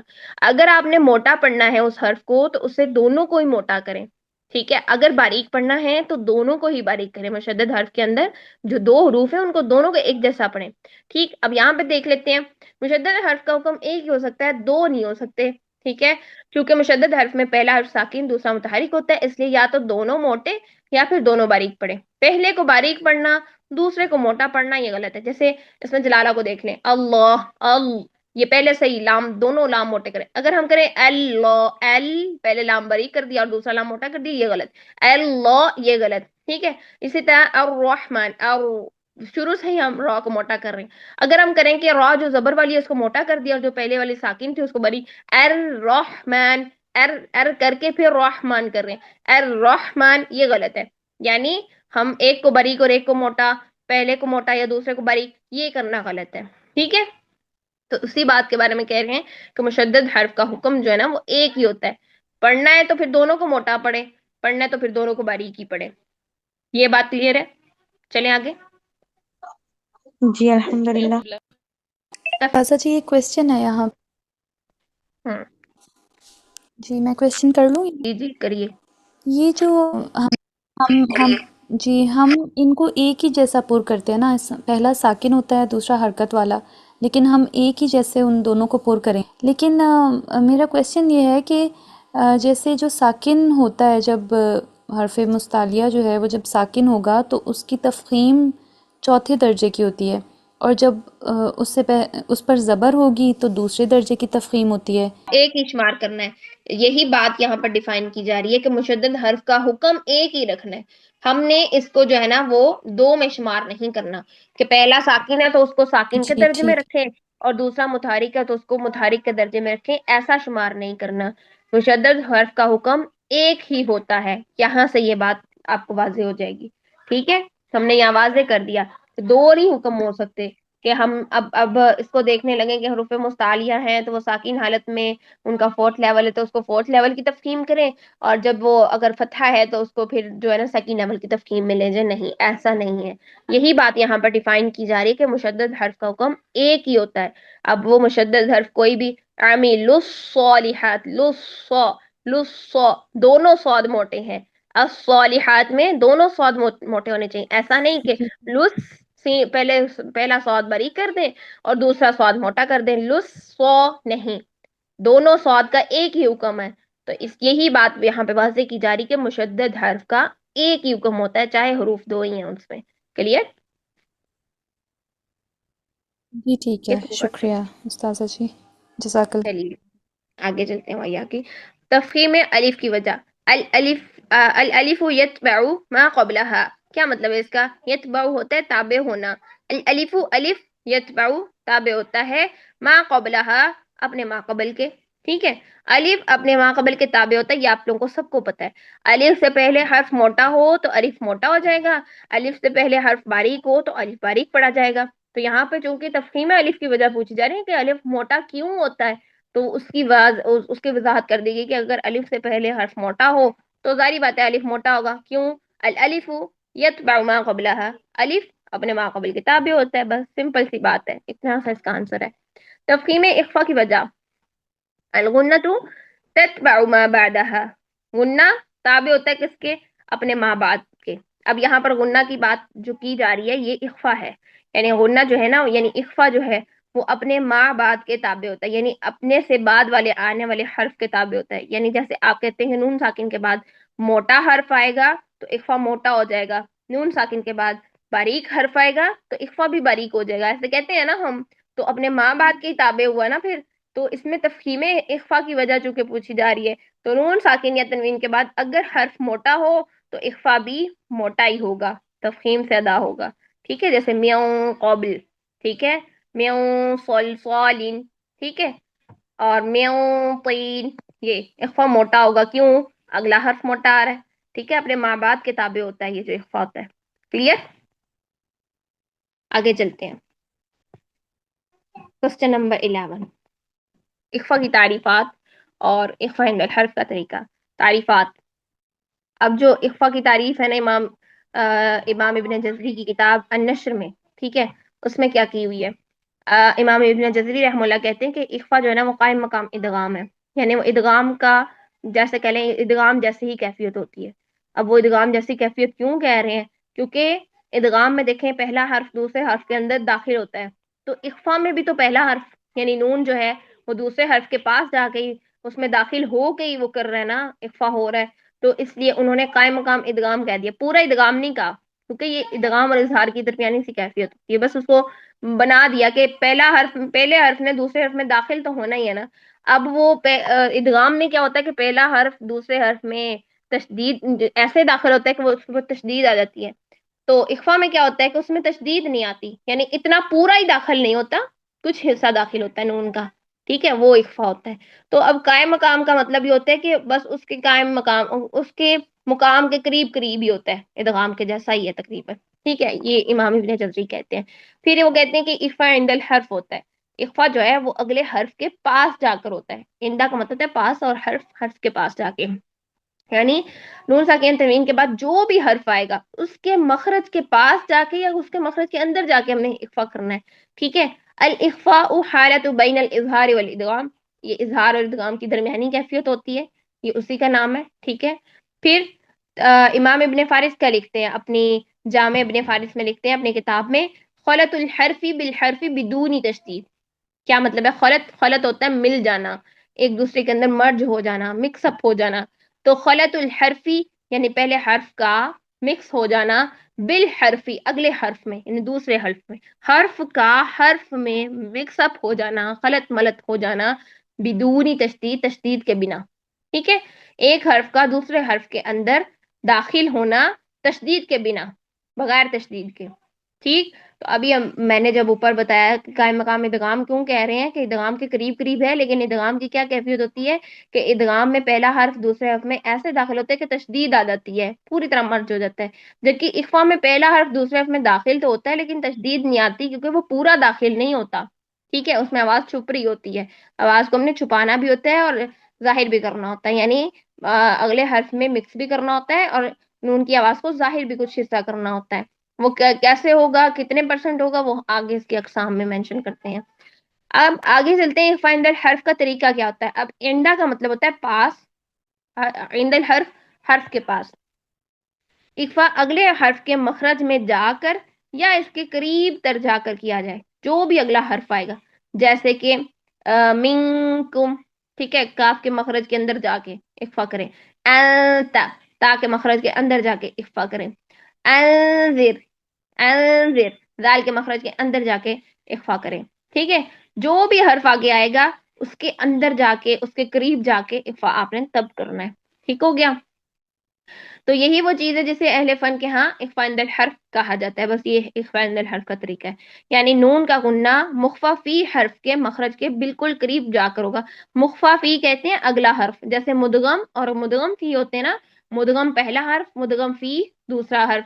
اسی طرح مخفا پہلا حرف, مخفی فی دوسرا حرف. تو یہاں پر وہی چیز بتائی جا رہی ہے کہ نون کا غنہ اگلے حرف کے مخرج کے بالکل قریب جا کر ہوگا. ٹھیک ہے, یہی اخفاء عند الحرف ہوتا ہے. اخفا کی 3 اقسام ہیں, جیسا کہ معلوم ہے کہ نون ساکن تنوین کے حروف اخفا کی تعداد جو ہے وہ 15 ہے, جس میں سے 3 حروف اخفاء اعلیٰ میں, اور اعلیٰ اخفا کیا ہوتا ہے, قوی ہوتا ہے. 2 اخفاء ادنا میں, ادنا اخفا کیا ہوتا ہے, ضعیف ہوتا ہے. اور باقی 10 حرفوں میں اخفاء وسطیٰ ہوتا ہے, یعنی درمیانی حالت کا اخفا ہوتا ہے. اخفاء اعلیٰ کو دیکھتے ہیں, یہ قوی ترین جو اخفا ہوتا ہے. اس سے مراد یہ ہے کہ حرف نون کی آواز اپنے مخرج سے زیادہ چھپ کر ادا ہو. دوسرے لفظوں میں ادغام کی کیفیت زیادہ ہو. 75% ادغام ہوگا, 25% اظہار, یعنی نون ساکنہ کی ادائیگی میں زبان کو اس کے مخرج سے نسبتاً دور رکھیں گے. گویا اس میں خلط الحرف بالحرف کی طرف توجہ زیادہ ہوگی. خلط الحرف بالحرف کا کیا مطلب ہے کہ جو آگے مخرج آ رہا ہے نا اس میں زیادہ مکس اپ ہوگا, یہ نون کی آواز زیادہ مکس اپ ہوگی, یعنی زیادہ چھپ کے ادا ہوگی. نون کی آواز ظاہر نہیں ہوگی, زیادہ ہمیں چھپانی پڑے گی, ظاہر کم کرنی پڑے گی. یہ ہے کہ اس کا خلط جو ہے نا وہ زیادہ ہوگا, ادغام ٹائپ کی کنڈیشن زیادہ ہوتی ہے. نون ساکن میں اخفاء اعلیٰ تب ہوتا ہے جب نون ساکن تنوین کے بعد حروف ہجائیہ یعنی تا, دال اور طا ہوں, جیسے انت. ٹھیک ہے, اور طا کی مثال کون سی ہے, چلیے کوئی آئے تو بتائیے. تو اور دال کی مثال, ینطقو، اس کی مثال ہے ینطقو. ہاں ینطقو, ینطق. ٹھیک ہے, اور پھر اندادن, دال. ٹھیک, تو یہ نون کی آواز زیادہ چھپتی ہے, تو زیادہ چھپنے کا مطلب ہے کہ 75% خلط ہے, اس میں ادغام ہے, اور 25% اس کی ظاہر ہو رہی ہے. نون کی آواز زیادہ ظاہر نہیں ہو رہی, اور نون کی آواز ہم نے زیادہ ظاہر اس لیے بھی نہیں کرنی کہ نون کا مخرج تا, دال اور طا کے بالکل قریب ترین ہے. آپ دیکھیں کہ ثنایا کے قریب ہی نون کا مخرج ہے, ثنایا, رباعیہ, یعنی آپ یہیں پہ تو نون کا مخرج طرف اللسان, اور راس اللسان بھی زبان کی نو کی ہے, وہی حصہ وہاں پہ, وہی حصہ وہاں پہ ہے. ٹھیک ہے, تو اس وجہ سے ہمیں نون کے مخرج کی طرف جان بوجھ کے زبان جا رہی ہوتی ہے, نون کے مخرج پہ ہی ٹچ ہو رہی ہوتی ہے. ہم نے وہ نون کے مخرج پہ لے کے نہیں جانی, ہم نے کھینچ کے اس کو زبان کو ایفرٹ لگانی ہے, اس کو مطلب کہہ لیں کہ قوت لگتی ہے ہماری کہ ہم تا, دال اور طا کے پاس رہیں. باقی جو رباعی نیاب یوز ہونے ہیں, طرف اللسان باقی کا حصہ یوز ہونا ہے, وہ نہ یوز ہو, بلکہ تا, دال اور طا ہی رہیں. راس اللسان جو ہے وہ ثنایا علیہ کی جڑ سے بس لگے, اتنا کی حصہ لگے, نون کے مخرج میں داخل نہ ہو. تو یہ جو ایفرٹ ہم کر رہے ہیں نا, یہ قوت ہم لگا رہے ہیں, یہی قوی اخفا ہے, یہی جو ہے ہمارا اعلیٰ اخفا ہے. ٹھیک ہے, اخفا ادنا کیا ہوتا ہے کہ کمزور اخفا ہوتا ہے. یہ کمزور اخفا یہ کہ نون کے اپنے مخرج سے تعلق قریب تک ہو, یعنی اظہار زیادہ ہوگا نون کا. چنانچہ ایسی صورت میں نون کی عملی ادائیگی میں اظہار سے مناسبت زیادہ ہوگی. جیسے میں نے کہا کہ ظاہر آواز اس کی نون کی ظاہر زیادہ ہوگی اور چھپے گی کم. 75% اس میں اظہار ہوگا, 25% ادغام, یعنی نون ساکن اپنے مخرج کے قریب ہو کر ادا ہوگا, تو اسے اخفاء ادنا کہیں گے. اخفاء ادنا تب ہوتا ہے جب نون ساکن تنوین کے بعد حروف الہاتیہ یعنی قاف اور کاف ہوں. ٹھیک ہے, میوں قبل, میوں, یہ آواز جو ہے نا وہ خلط کم ہو رہی ہے, اور ظاہر میوں قبل, اور منکم, منکم, یہ. اچھا, اخفاء وسطیٰ کی طرف چلتے ہیں. درمیانہ اخفاء حروف الہاتیہ اور حروف نتیجہ کے علاوہ باقی 10 حروف سے قبل نون ساکن میں اخفاء بین بین ہوگا, بین بین, درمیانہ سا, یعنی اس کی کیفیت 50% ادغام, 50% اظہار کے قریب ہوگی. یعنی یہ درمیانہ اخفاء ہوتا ہے, اس میں 50% ہی نون کی آواز چھپتی ہے, اور 50% ہی اگلا حرف کا مخرج لیا جاتا ہے. ملحوظہ, نون ساکن یا تمیم ساکن کے اخفاء کی ادائیگی اور اس کے مختلف اقسام کی عملی کیفیت ماہر استاد سے مشق پر موقوف ہے. آپ سب کو معلوم ہے کہ کوئی سامنے کوئی استاد بیٹھا ہوگا جس کو آپ سنائیں گے, تبھی آپ جو ہے نا اخفاء اچھے سے ادا کر سکیں گے. چلتے ہیں آگے صفات کی طرف, جو ہمارا پہلا والا کوشچن تھا, ہم نے کہا تھا ہم بعد میں کریں گے. صفات لازمہ متضادہ. سب سے پہلے ہمس کیا ہوتی ہے؟ ہمس کے معنی ہے, یہ لازمی طور پر آپ نے ان کے میننگز یاد کر لینے ہیں. اگر آپ نے ایک ہر پیئر میں سے ایک کا میننگ یاد کر لیا تو دوسرے کا میننگ آٹومیٹکلی آپ کو جو ہے نا وہ پتہ چل جائے گا. یہ بھی ڈیٹیل میں جو صفات ہے نا یہ ہمارے یوٹیوب چینل پہ وہاں پہ موجود ہے. آپ لوگوں کو مزید ڈیٹیل چاہیے، پریکٹس چاہیے، محموسہ، رخوہ، محموسہ شدیدہ، ساری پریکٹسز وہاں پر موجود ہے، آپ وہاں سے دیکھ لیجیے گا. اچھا جی، ہمس کے لغوی معنی ہے پستی اور ضعف کے، اور جن حروف میں یہ صرف پائی جاتی ہے انہیں محموسہ کہتے ہیں. ان حروف کو ادا کرتے ہیں مخرج میں آواز ایسی پستی اور کمزوری کے ساتھ رہتی ہے کہ آواز کے سانس جاری رہتی ہے، اور یہ بریتھ بیسڈ ورڈز ہوتے ہیں، ان کی سانس کی آواز سے آ رہی ہوتی ہے. یلحس، یہ یلحس، اف، اح، اہ، ٹھیک ہے، سانس کی آواز، اش، اس، اس، ٹھیک، یہ سانس کی آواز آ رہی ہوتی ہے، تو یہ بریتھ بیسڈ حروف ہیں. جہر لغوی معنی ہے بلندی اور قوت. آپ نے ہمس کے معنی اگر یاد کر لیے پستی اور ضعف، تو پستی کا الٹ ہو گیا بلندی، ضعف کا الٹ ہو گیا قوت. جن حروف میں یہ صرف پائی جاتی ہے انہیں مجہورہ کہتے ہیں. ان حروف کو ادا کرتے وقت میں آواز ایسی بلندی اور قوت کے ساتھ ٹھہرتی کہ آواز سانس بند ہو جاتی ہے. یعنی سانس بند ہونے کا مقصد یہ نہیں ہے کہ سانس ہوتا ہے دو طرح کا، ایک آواز والا سانس جو کہ یہ آپ کو آواز آ رہی ہے، ٹھیک ہے، اس ایسے، ٹھیک ہے، یہ والی جو یہ سانس ہوتی، یہ سانس والی آواز ہوتی ہے. اور ایک ہوتا ہے سانس جو ہم نیچرلی کنٹینیوسلی اپنے ناک سے لے رہے ہیں. تو دو طرح کے سانس ہوئے نا، ایک تو یہ کہ وہ والا سانس جس کو بند کر کے ہماری ویسے ہی جان چلی جائے گی، ٹھیک ہے، وہ ہے ناک سے لے رہے ہیں جو ہم کنٹینیوسلی لے رہے ہیں. دوسرا سانس یہاں پر کون سا بند ہونے کی بات ہو رہی ہے، جو آواز والا ہے، کہ اس سانس میں آواز نہیں ہوگی، یہ وہ والا ہے. تو اس کو ہم ان حروف کو ساؤنڈ بیسڈ کہتے ہیں. معقول، یہ حمزہ میں آواز بالکل بند ہوگی، معقول. اور بھی باقی چیزوں میں آواز بند ہوتی ہے. جہر کے بھی حروف کی پریکٹس وہاں پہ موجود ہے یوٹیوب پر. شدت کی طرف چلتے ہیں کہ لغوی معنی ہے سختی اور قوت کی. جن حروف میں یہ صرف پائی جاتی ہے انہیں شدیدہ کہتے ہیں. ان حروف کو ادا کرتے ہوئے مخرج میں ایسے قوت اور سختی سے آواز چہتی کہ آواز بند ہو جاتی ہے، ٹھیک ہے. جیسے احد، دال، آواز بند ہو گئی، ٹھیک ہے. یہ 8 حروف ہے، اجید، قطن، بکت. ان کے مجموعے آپ نے اچھے سے یاد کر لینے ہیں. ہمس کا بھی مجموعہ فاحشہ، شکل، سکت، یہ اچھے سے یاد کر لیجئے. ان کی کاؤنٹنگ آپ لوگ مجموعوں میں سے ہی کر لیں گے نا، تو باقی کے دوسری جو پیئر میں کوالٹی ہے نا اس کی کاؤنٹنگ آپ کو خود بخود نکل آئے گی مائنس کر کے 29 حروف میں سے، ٹھیک ہے. رخوت لغوی معنی ہے نرمی. جن حروف میں یہ صرف پائی جاتے ہیں ان کو رخوہ کہتے ہیں. ان حروف کو ادا کرتے ہیں مخرج میں آواز ایسی نرمی سے ٹھہرتی کہ آواز جاری ہو جاتی ہے. یعنی رخوت کے جیسے میں نے آپ کو بتایا تھا کہ دو پوائنٹس ہے، ایک تو نرمی ہوتی ہے مخرج میں، دوسرا آواز جاری ہوتی ہے. جیسے بسم اللہ کی سین نرمی بھی، آواز بھی جاری ہو رہی ہے. یہ 16 حروف ہیں جو کہ 8 شدیدہ اور 5 متوسطہ کے علاوہ ہیں. توسط لغوی معنی ہے اس کی درمیانی حالت. اور جن حروف میں یہ صفت پائی جاتی ہے انہیں کیا کہتے ہیں، متوسطہ کہتے ہیں، ٹھیک ہے. متوسطہ کے بارے میں علامہ سبیہ کا بھی شعر ہے، اور قول ہے، اور علامہ ابن جزری کا بھی قول ہے، ٹھیک ہے. اس کو ہم دیکھتے ہیں. اچھا جی، ان حروف کو ادا کرتے وقت آواز میں نہ تو شدیدہ کی طرح سختی ہوتی ہے کہ آواز بند ہو جائے، ٹھیک ہے، نہ ہی رخوہ کی طرح اتنی نرمی ہوتی ہے کہ آواز جاری ہی رہے، ٹھیک ہے، بلکہ درمیانی حالت ہوتی ہے. جیسے الفجر، اس کی را. یہ 5 حروف ہیں جن کا مجموعہ لن عمر ہے، ٹھیک. متوسطہ حروف کے بارے میں علامہ سیبویہ رحمہ اللہ کا قول ہے، حرف شدید یجری فیہ الصوت. حروف تو شدیدہ ہی ہیں، یعنی قوت سے ادا ہوں گے. یہ اگر ہم قوت نہیں لائیں گے نا تو پھر کیا ہو جائے گا کہ اس میں سخت وہ آواز جو ہے وہ نرمی سے بہت ہی زیادہ جاری ہو جائے گی، مخرج بھی نہیں لگے گا. اگر قوت سے مخرج کو نہیں لگائیں گے تو مخرج ہی خراب ہو جائے گا. دوسری بات کہ اگر ہم اس میں پوری رخوت ہی لے آئیں، پوری شدت ہی لے آئیں، تو وہ کیا ہوگا، یعنی شدت میں کیا ہوتا ہے، آواز سختی سے بند ہو جاتی ہے. تو پوری شدت لے آئیں گے نا تو آواز ہل جائے گی. الحمد، پوری سختی سے لگا دیں گے. یہاں پر حرف شدید ان کا مطلب یہ ہے کہ قوت کے ساتھ، جماؤں کے ساتھ حرف کو لگائیں ضرور اس کے مخرج پر، لیکن آواز جاری کرتے ہوئے، بند کرتے ہوئے نہیں. یہ مقصد ہے یہاں پر. یعنی آواز کا جاری رہنا کس میں تھا، رخوت میں. وہ رخوت میں سے کوالٹی آ گئی 50% والی.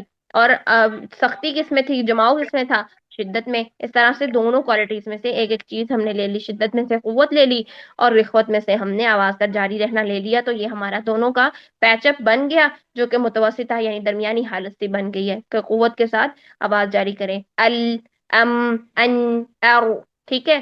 اور یہ امام جزری رحم اللہ کیا فرماتے ہیں، وَبَيْنَ رِخْوٍ وَالشَّدِيدِ لِنْ، یعنی رخوت اور شدت کے درمیان کون سے حروف ہیں، لن عمر.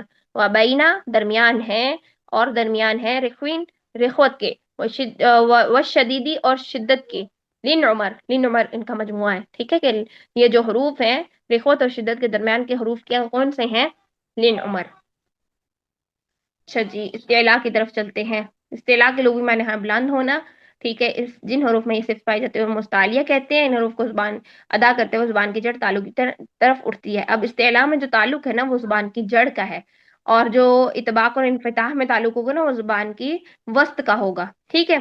اب چلتے ہیں، استعلاء میں کیا ہوگا، زبان کی جڑ اوپر کو جائے گی، کیونکہ استعلاء کے معنی ہے بلند ہونا، تو زبان کی جڑ بلند ہو جائے گی، اور اسی وجہ سے یہ حروف موٹے پڑ جائیں گے۔ ان کا مجموعہ ہے 7 حروف کا خصوصا بوقن، ٹھیک۔ استفال کے معنی نیچے رہنا، اور جن حروف میں یہ صفت پائی جاتی ہے اسے مستفیلہ کہتے ہیں۔ اس میں کیا ہوگا، زبان کی جڑ کا تعلق تھا نا، تو زبان کی جڑ نیچے رہے گی، اوپر نہیں جائے گی، اور یہ باقی جو 7 حروف جو 29 میں سے 7 کو مائنس کریں تو 22 حروف باقی بچتے ہیں، یہ سارے کے سارے مستفیلہ ہیں۔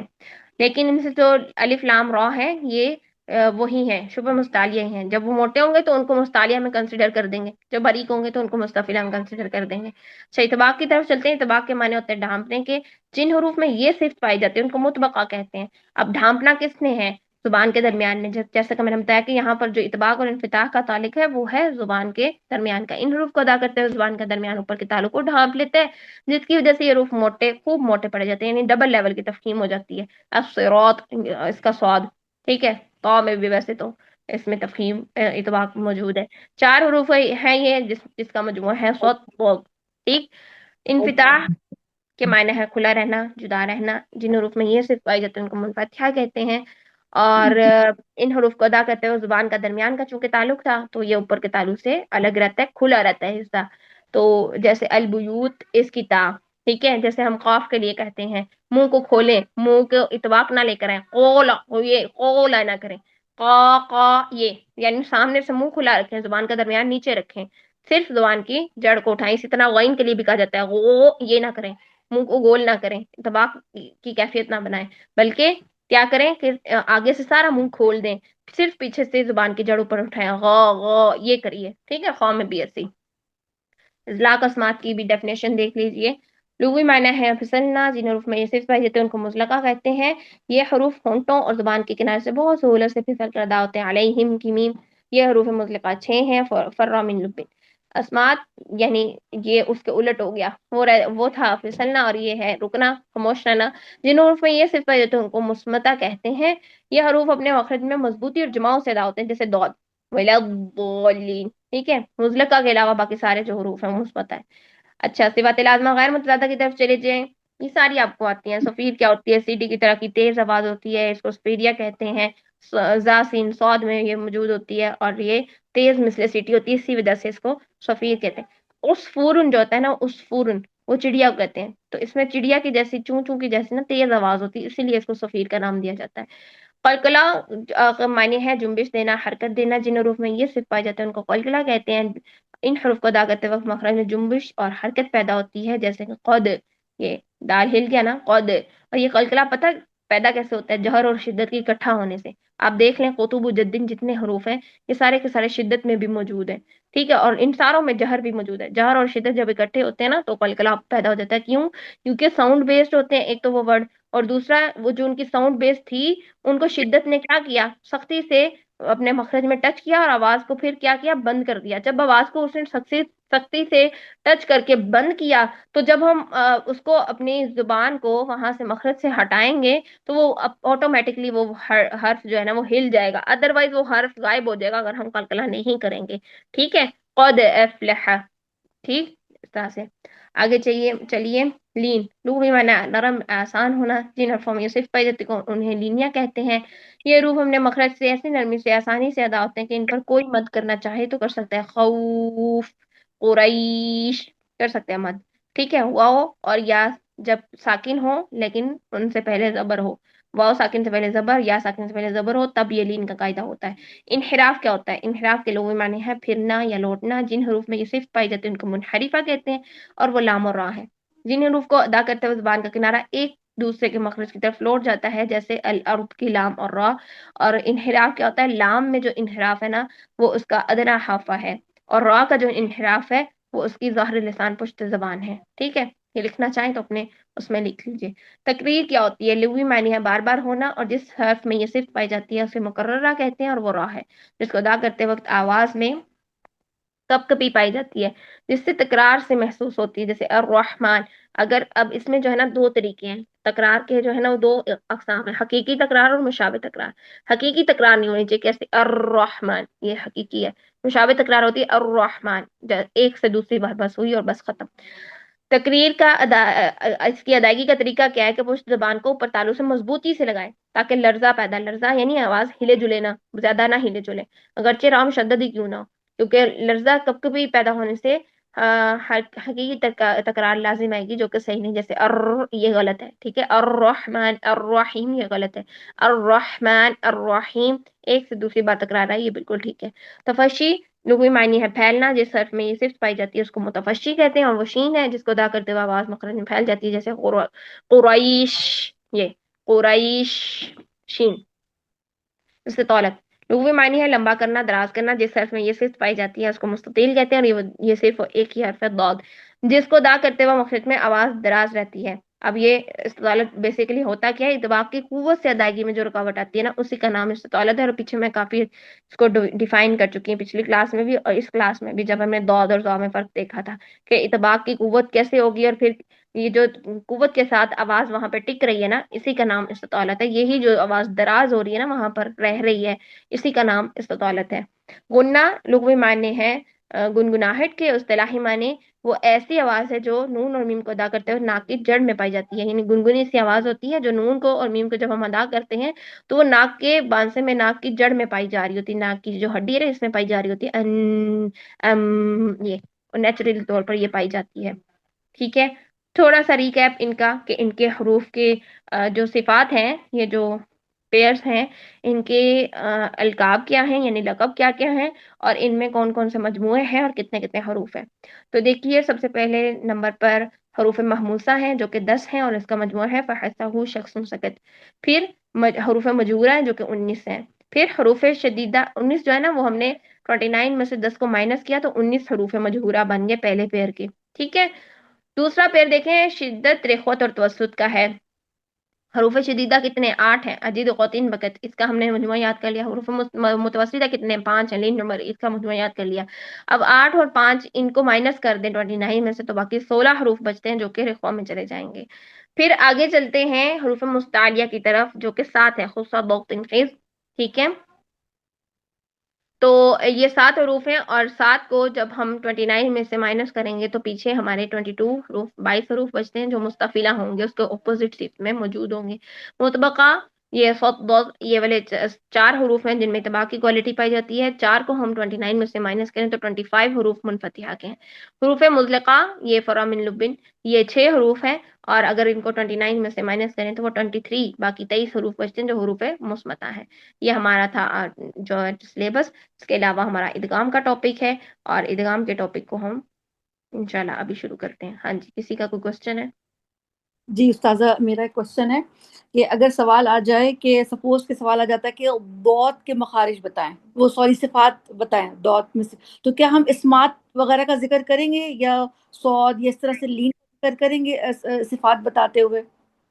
نہیں نہیں نہیں، ویسے ایسے آپ کو آئے گا نہیں، آپ کو ممیزہ میں سے ہی آئیں گے، اور ممیز میں ہم نے اطلاق اسمات کو نہیں لیا، بس ڈیفینیشن میں آپ کو اس لیے یہاں پر کروا دیا گیا کہ آپ کو ڈیفینیشن تو معلوم ہونی چاہیے، عام کتابوں میں یہ موجود ہے، لیکن دقائق ادائیگی میں اس کا کوئی عمل دخل ہے نہیں، ٹھیک ہے، اسمات اور اطلاق کا، اس لیے دقائق ادائیگی میں اس کو مینشن کرنے کی بھی ضرورت نہیں۔ جب آپ کاؤنٹنگ کریں گے قوت اور ضعف کے اعتبار سے بھی آگے اگلے لیول میں دیکھیں گے، وہاں پر بھی اطلاق اسمات کو نہیں لیا جاتا، ٹھیک ہے۔ دقائق میں اطلاق اسمات کا کوئی چکر نہیں ہوتا، یعنی باریکی تو اس میں ہے ہی نہیں ہے، خود بخود ادا ہو رہے ہیں اطلاق اسمات، ٹھیک ہے۔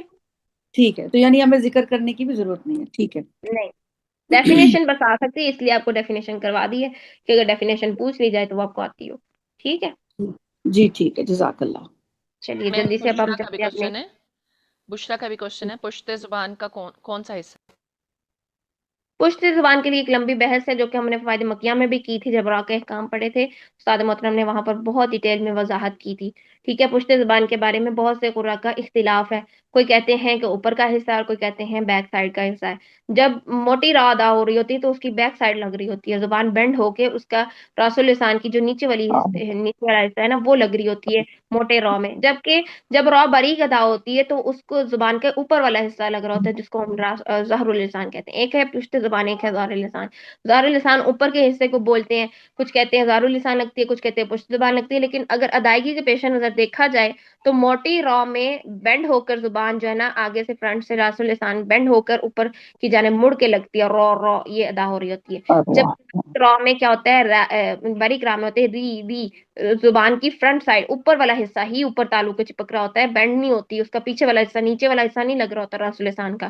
تو بس یہ قرا کے درمیان اختلاف ہے, کوئی بس اس کو اوپر والے کو لے لیتے ہیں, کوئی نیچے والے کو لے لیتے ہیں, حالانکہ ان کی دونوں کی ادائیوں میں یہ دونوں چیزیں آ رہی ہوتی ہیں, مفخم میں اور مرقق میں دونوں میں چینجنگ آ رہی ہوتی ہے. ٹھیک ہے, تو یہ اختلافات ہیں.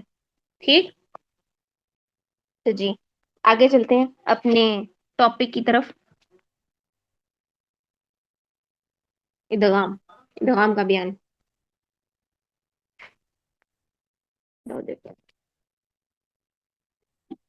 ادغام کا بیان, لغوی معنی کیا ہوتا ہے ادغام کے؟ ادغام کا مطلب ہوتا ہے داخل کرنا, ملانا, مرج کرنا. ٹھیک ہے, مکس اپ کر دینا, یہ ہوتا ہے ادغام. اصطلاحی معنی کیا ہوتے ہیں؟ مدغم کو مدغم فی میں اس طرح داخل کرنا کہ دونوں ایک ساتھ مشدد ادا ہوں. مدغم ہوتا ہے پہلا حرف, مدغم فی ہوتا ہے دوسرا حرف. اور ادغام تبھی ہو سکتا ہے جب ہمارے پاس پہلا حرف اور دوسرا حرف موجود ہوں. ٹھیک ہے, ایک حرف کا دوسرے حرف کے اندر مکس اپ ہو جانا, داخل ہو جانا, وہ ہوتا ہے ادغام. ادغام کی دو اقسام ہیں, ادغام کبیر, ادغام صغیر. ادغام کبیر کی تعریف ہے مدغم متحرک ہو, یعنی پہلا حرف متحرک ہو, اس کو ساکن کر کے یعنی خود ساکن کر کے مدغم فی میں داخل کیا جائے. تو یہاں پر جو ادغام کبیر کی کلمات ہیں ہمیں ایز اٹ از قرآن میں ادغام کر کے ملے ہوئے ہیں. ٹھیک ہے, ہمیں ان میں خود سے کچھ بھی ادغام کرنے کی ضرورت اب نہیں ہے, لیکن چونکہ ہمیں پتہ ہونا چاہیے کہ یہ پہلے کلمات کیسے تھے اور ان کو یعنی یہ متحرک تھے, پہلا حرف متحرک تھا تو اس کو خود ساکن کر کے اگلے حرف میں مرج کیا گیا ہے. تو یہاں پر ادغام کبیر کا قاعدہ ہوا ہے, اور یہ صرف اور صرف 5 ہی کلمات ایسے ہیں پورے قرآن میں جہاں پر ادغام کبیر کا یہ قاعدہ ہوا ہے. ٹھیک ہے, تو یہ پانچوں کے پانچوں کلمات آپ نے ایز اٹ از یاد کر لینے ہیں. ہو سکتا ہے آپ کے ایگزام میں یہ آ جائے ادغام کبیر کیا ہوتا ہے یا اس کا قاعدہ لکھیں. ٹھیک ہے, اور اس کے کلمات لکھیں یا اس کے کون سے کلمات ہیں, اس طرح سے. تو آپ کو یہ کلمات آنے چاہیے, آپ لوگوں کو معلوم ہونا چاہیے کہ ادغام کبیر کے کون سے کلمات ہیں, اور وہ 5 ہی کلمات ہیں. پہلے کیا تھے اصل میں, اور پھر بعد میں ادغام کرنے کے بعد اب ہمارے پاس ان کی کون سی شکل واضح ہو رہی ہے. ٹھیک ہے, تو دیکھیے نعما, یہ جو ورڈ ہے یہ پہلے کیا تھا؟ نعماما, نعماما. ٹھیک ہے, یعنی میم متحرک تھا پہلا والا, اور دوسرا والا میم جو ہے وہ بھی متحرک تھا. تو پہلے میم کو خود ساکن کیا اور اگلے میم کے اندر مرج کیا تو وہ بن گیا نعما. تو پہلا جو ہے پہلے حرف کو دوسرے حرف میں ایسے داخل کیا کہ دونوں ایک ساتھ مشدد ادا ہوئے, تو یہ ادغام کی کیفیت بن گئی نا.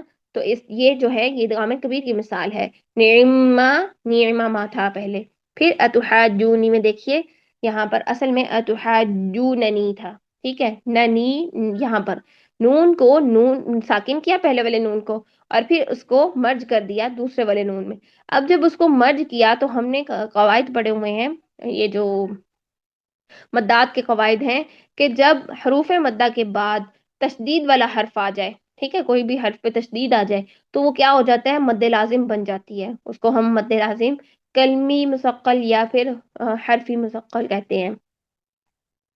ٹھیک ہے, تو یہاں پر چونکہ کلمہ ہے, یہاں پہ حروف مقطعات نہیں ہے, تو یہاں پہ ہم کہیں گے مد لازم کلمی مثقل, یہ بن گئی ہے. نون کے اوپر شد آ گئی اور پیچھے کیا تھا؟ جیم واو. کیا تھا یہاں پر؟ حروف مدہ تھا, واو مدہ تھا. تو اب ہم جب اس کو پڑھیں گے تو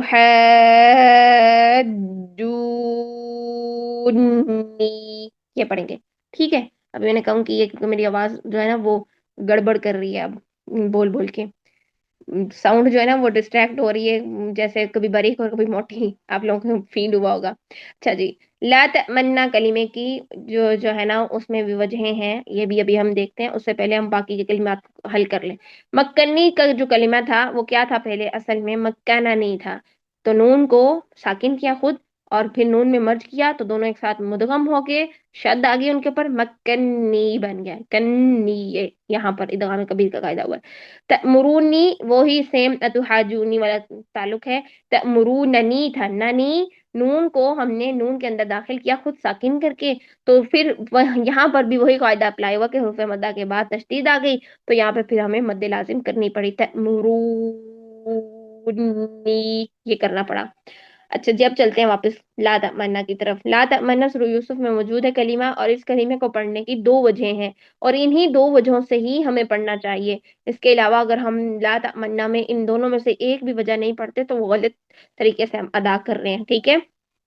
تو لا تمنا اصل میں کلمہ کیا تھا؟ لا تمنونا، نون کے اوپر پیش تھی اور پھر اگلا والا نون متحرک تھا زبر کے ساتھ، ٹھیک ہے۔ تو اس کو پڑھنے کی دو وجہیں کون کون سی جائز ہیں؟ ایک تو یہ کہ نون کا نون میں ادغام کر دیا جائے، تو یہ نون جو ہے وہ شد کے ساتھ ادا ہو رہا ہو، لیکن ادغام تو کر دیا لیکن اس کا ہونٹوں سے گلائی کی طرف اشارہ ضرور کرنا ہے نون کو، ٹھیک ہے، یعنی سامنے بیٹھے ہوئے شخص کو نظر آئے کہ ہم نے ہونٹوں سے اشارہ کیا ہے اس کو گلائی کی شکل میں، لیکن اس کو پڑھا نہیں ہے، نون کی پیش کو پڑھا نہیں ہے، پڑھا ہم نے من یہی پڑھا ہے، ٹھیک ہے، لیکن دیکھنے کی صورت میں ہمیں ہونٹوں کا اشارہ کرنا ہے لازم، چاہے ہم اکیلے کیوں نہیں بیٹھے پڑھ رہے، ٹھیک ہے۔ یہ ایک پہلی وجہ ہے کہ ادغام اگر کرنا ہے تو مال اشمام کرے، اشمام ہوتا ہے ہونٹوں کا گلائی کی طرف اشارہ کرنا، پیش کی طرف ہونٹوں کا اشارہ کرنا، اور یہ صرف پیش پر ہی ہوتا ہے، اشمام جو ہوتا ہے نا ہونٹوں کا گلائی کی طرف اشارہ کرنا، تو گلائی کس میں ہوتی ہے؟ پیش میں ہی ہوتی ہے، نہ زبر میں نہ زیر میں، تو اشمام صرف اور صرف پیش میں ہی ہوتا ہے،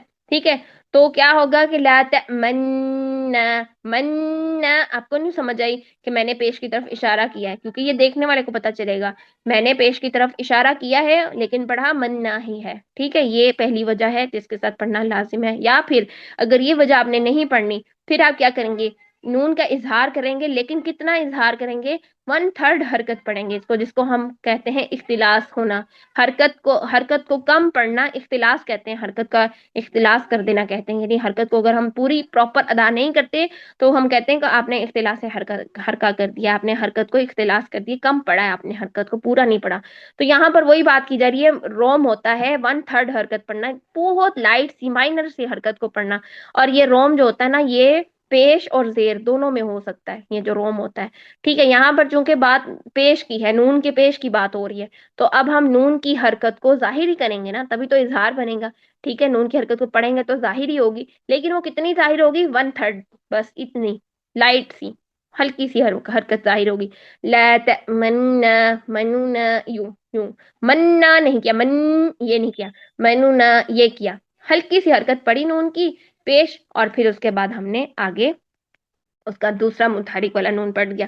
تو یہ لا تمنا کے بارے میں اگر آپ کو کوشچن آ جائے کہ لا تمنا کا کیا قاعدہ ہے، اس میں کون سی وجہیں جائز ہیں، تو آپ اسی طریقے سے ایز اٹ از لکھیں گے، یہ ادغام کبیر کا کلمہ ہے، ٹھیک ہے۔ لا تمنا جو کلمہ ہے یہ اصل میں لا تمنونا تھا، تو نون متحرک کو ساکن خود ساکن کر کے نون میں ادغام کیا گیا، اور اس کو پڑھنے کی دو وجہیں جائز ہیں۔ نمبر 1 ادغام مال اشمام، یعنی ادغام کرتے ہوئے نون کا نون میں ادغام کرتے ہوئے ہونٹوں کا گلائی کی طرف اشارہ کرنا، بس، اور پھر نمبر 2 اظہار مار روم، یعنی نون کی جو پیش والی حرکت ہے اس کو 1/3 حرکت پڑھنا، ٹھیک ہے۔ یہ آپ اتنی جو ہے نا ڈیٹیل اس میں اگر آپ کو یہ کوشچن آ جائے تو آپ ایسے لکھیں گے۔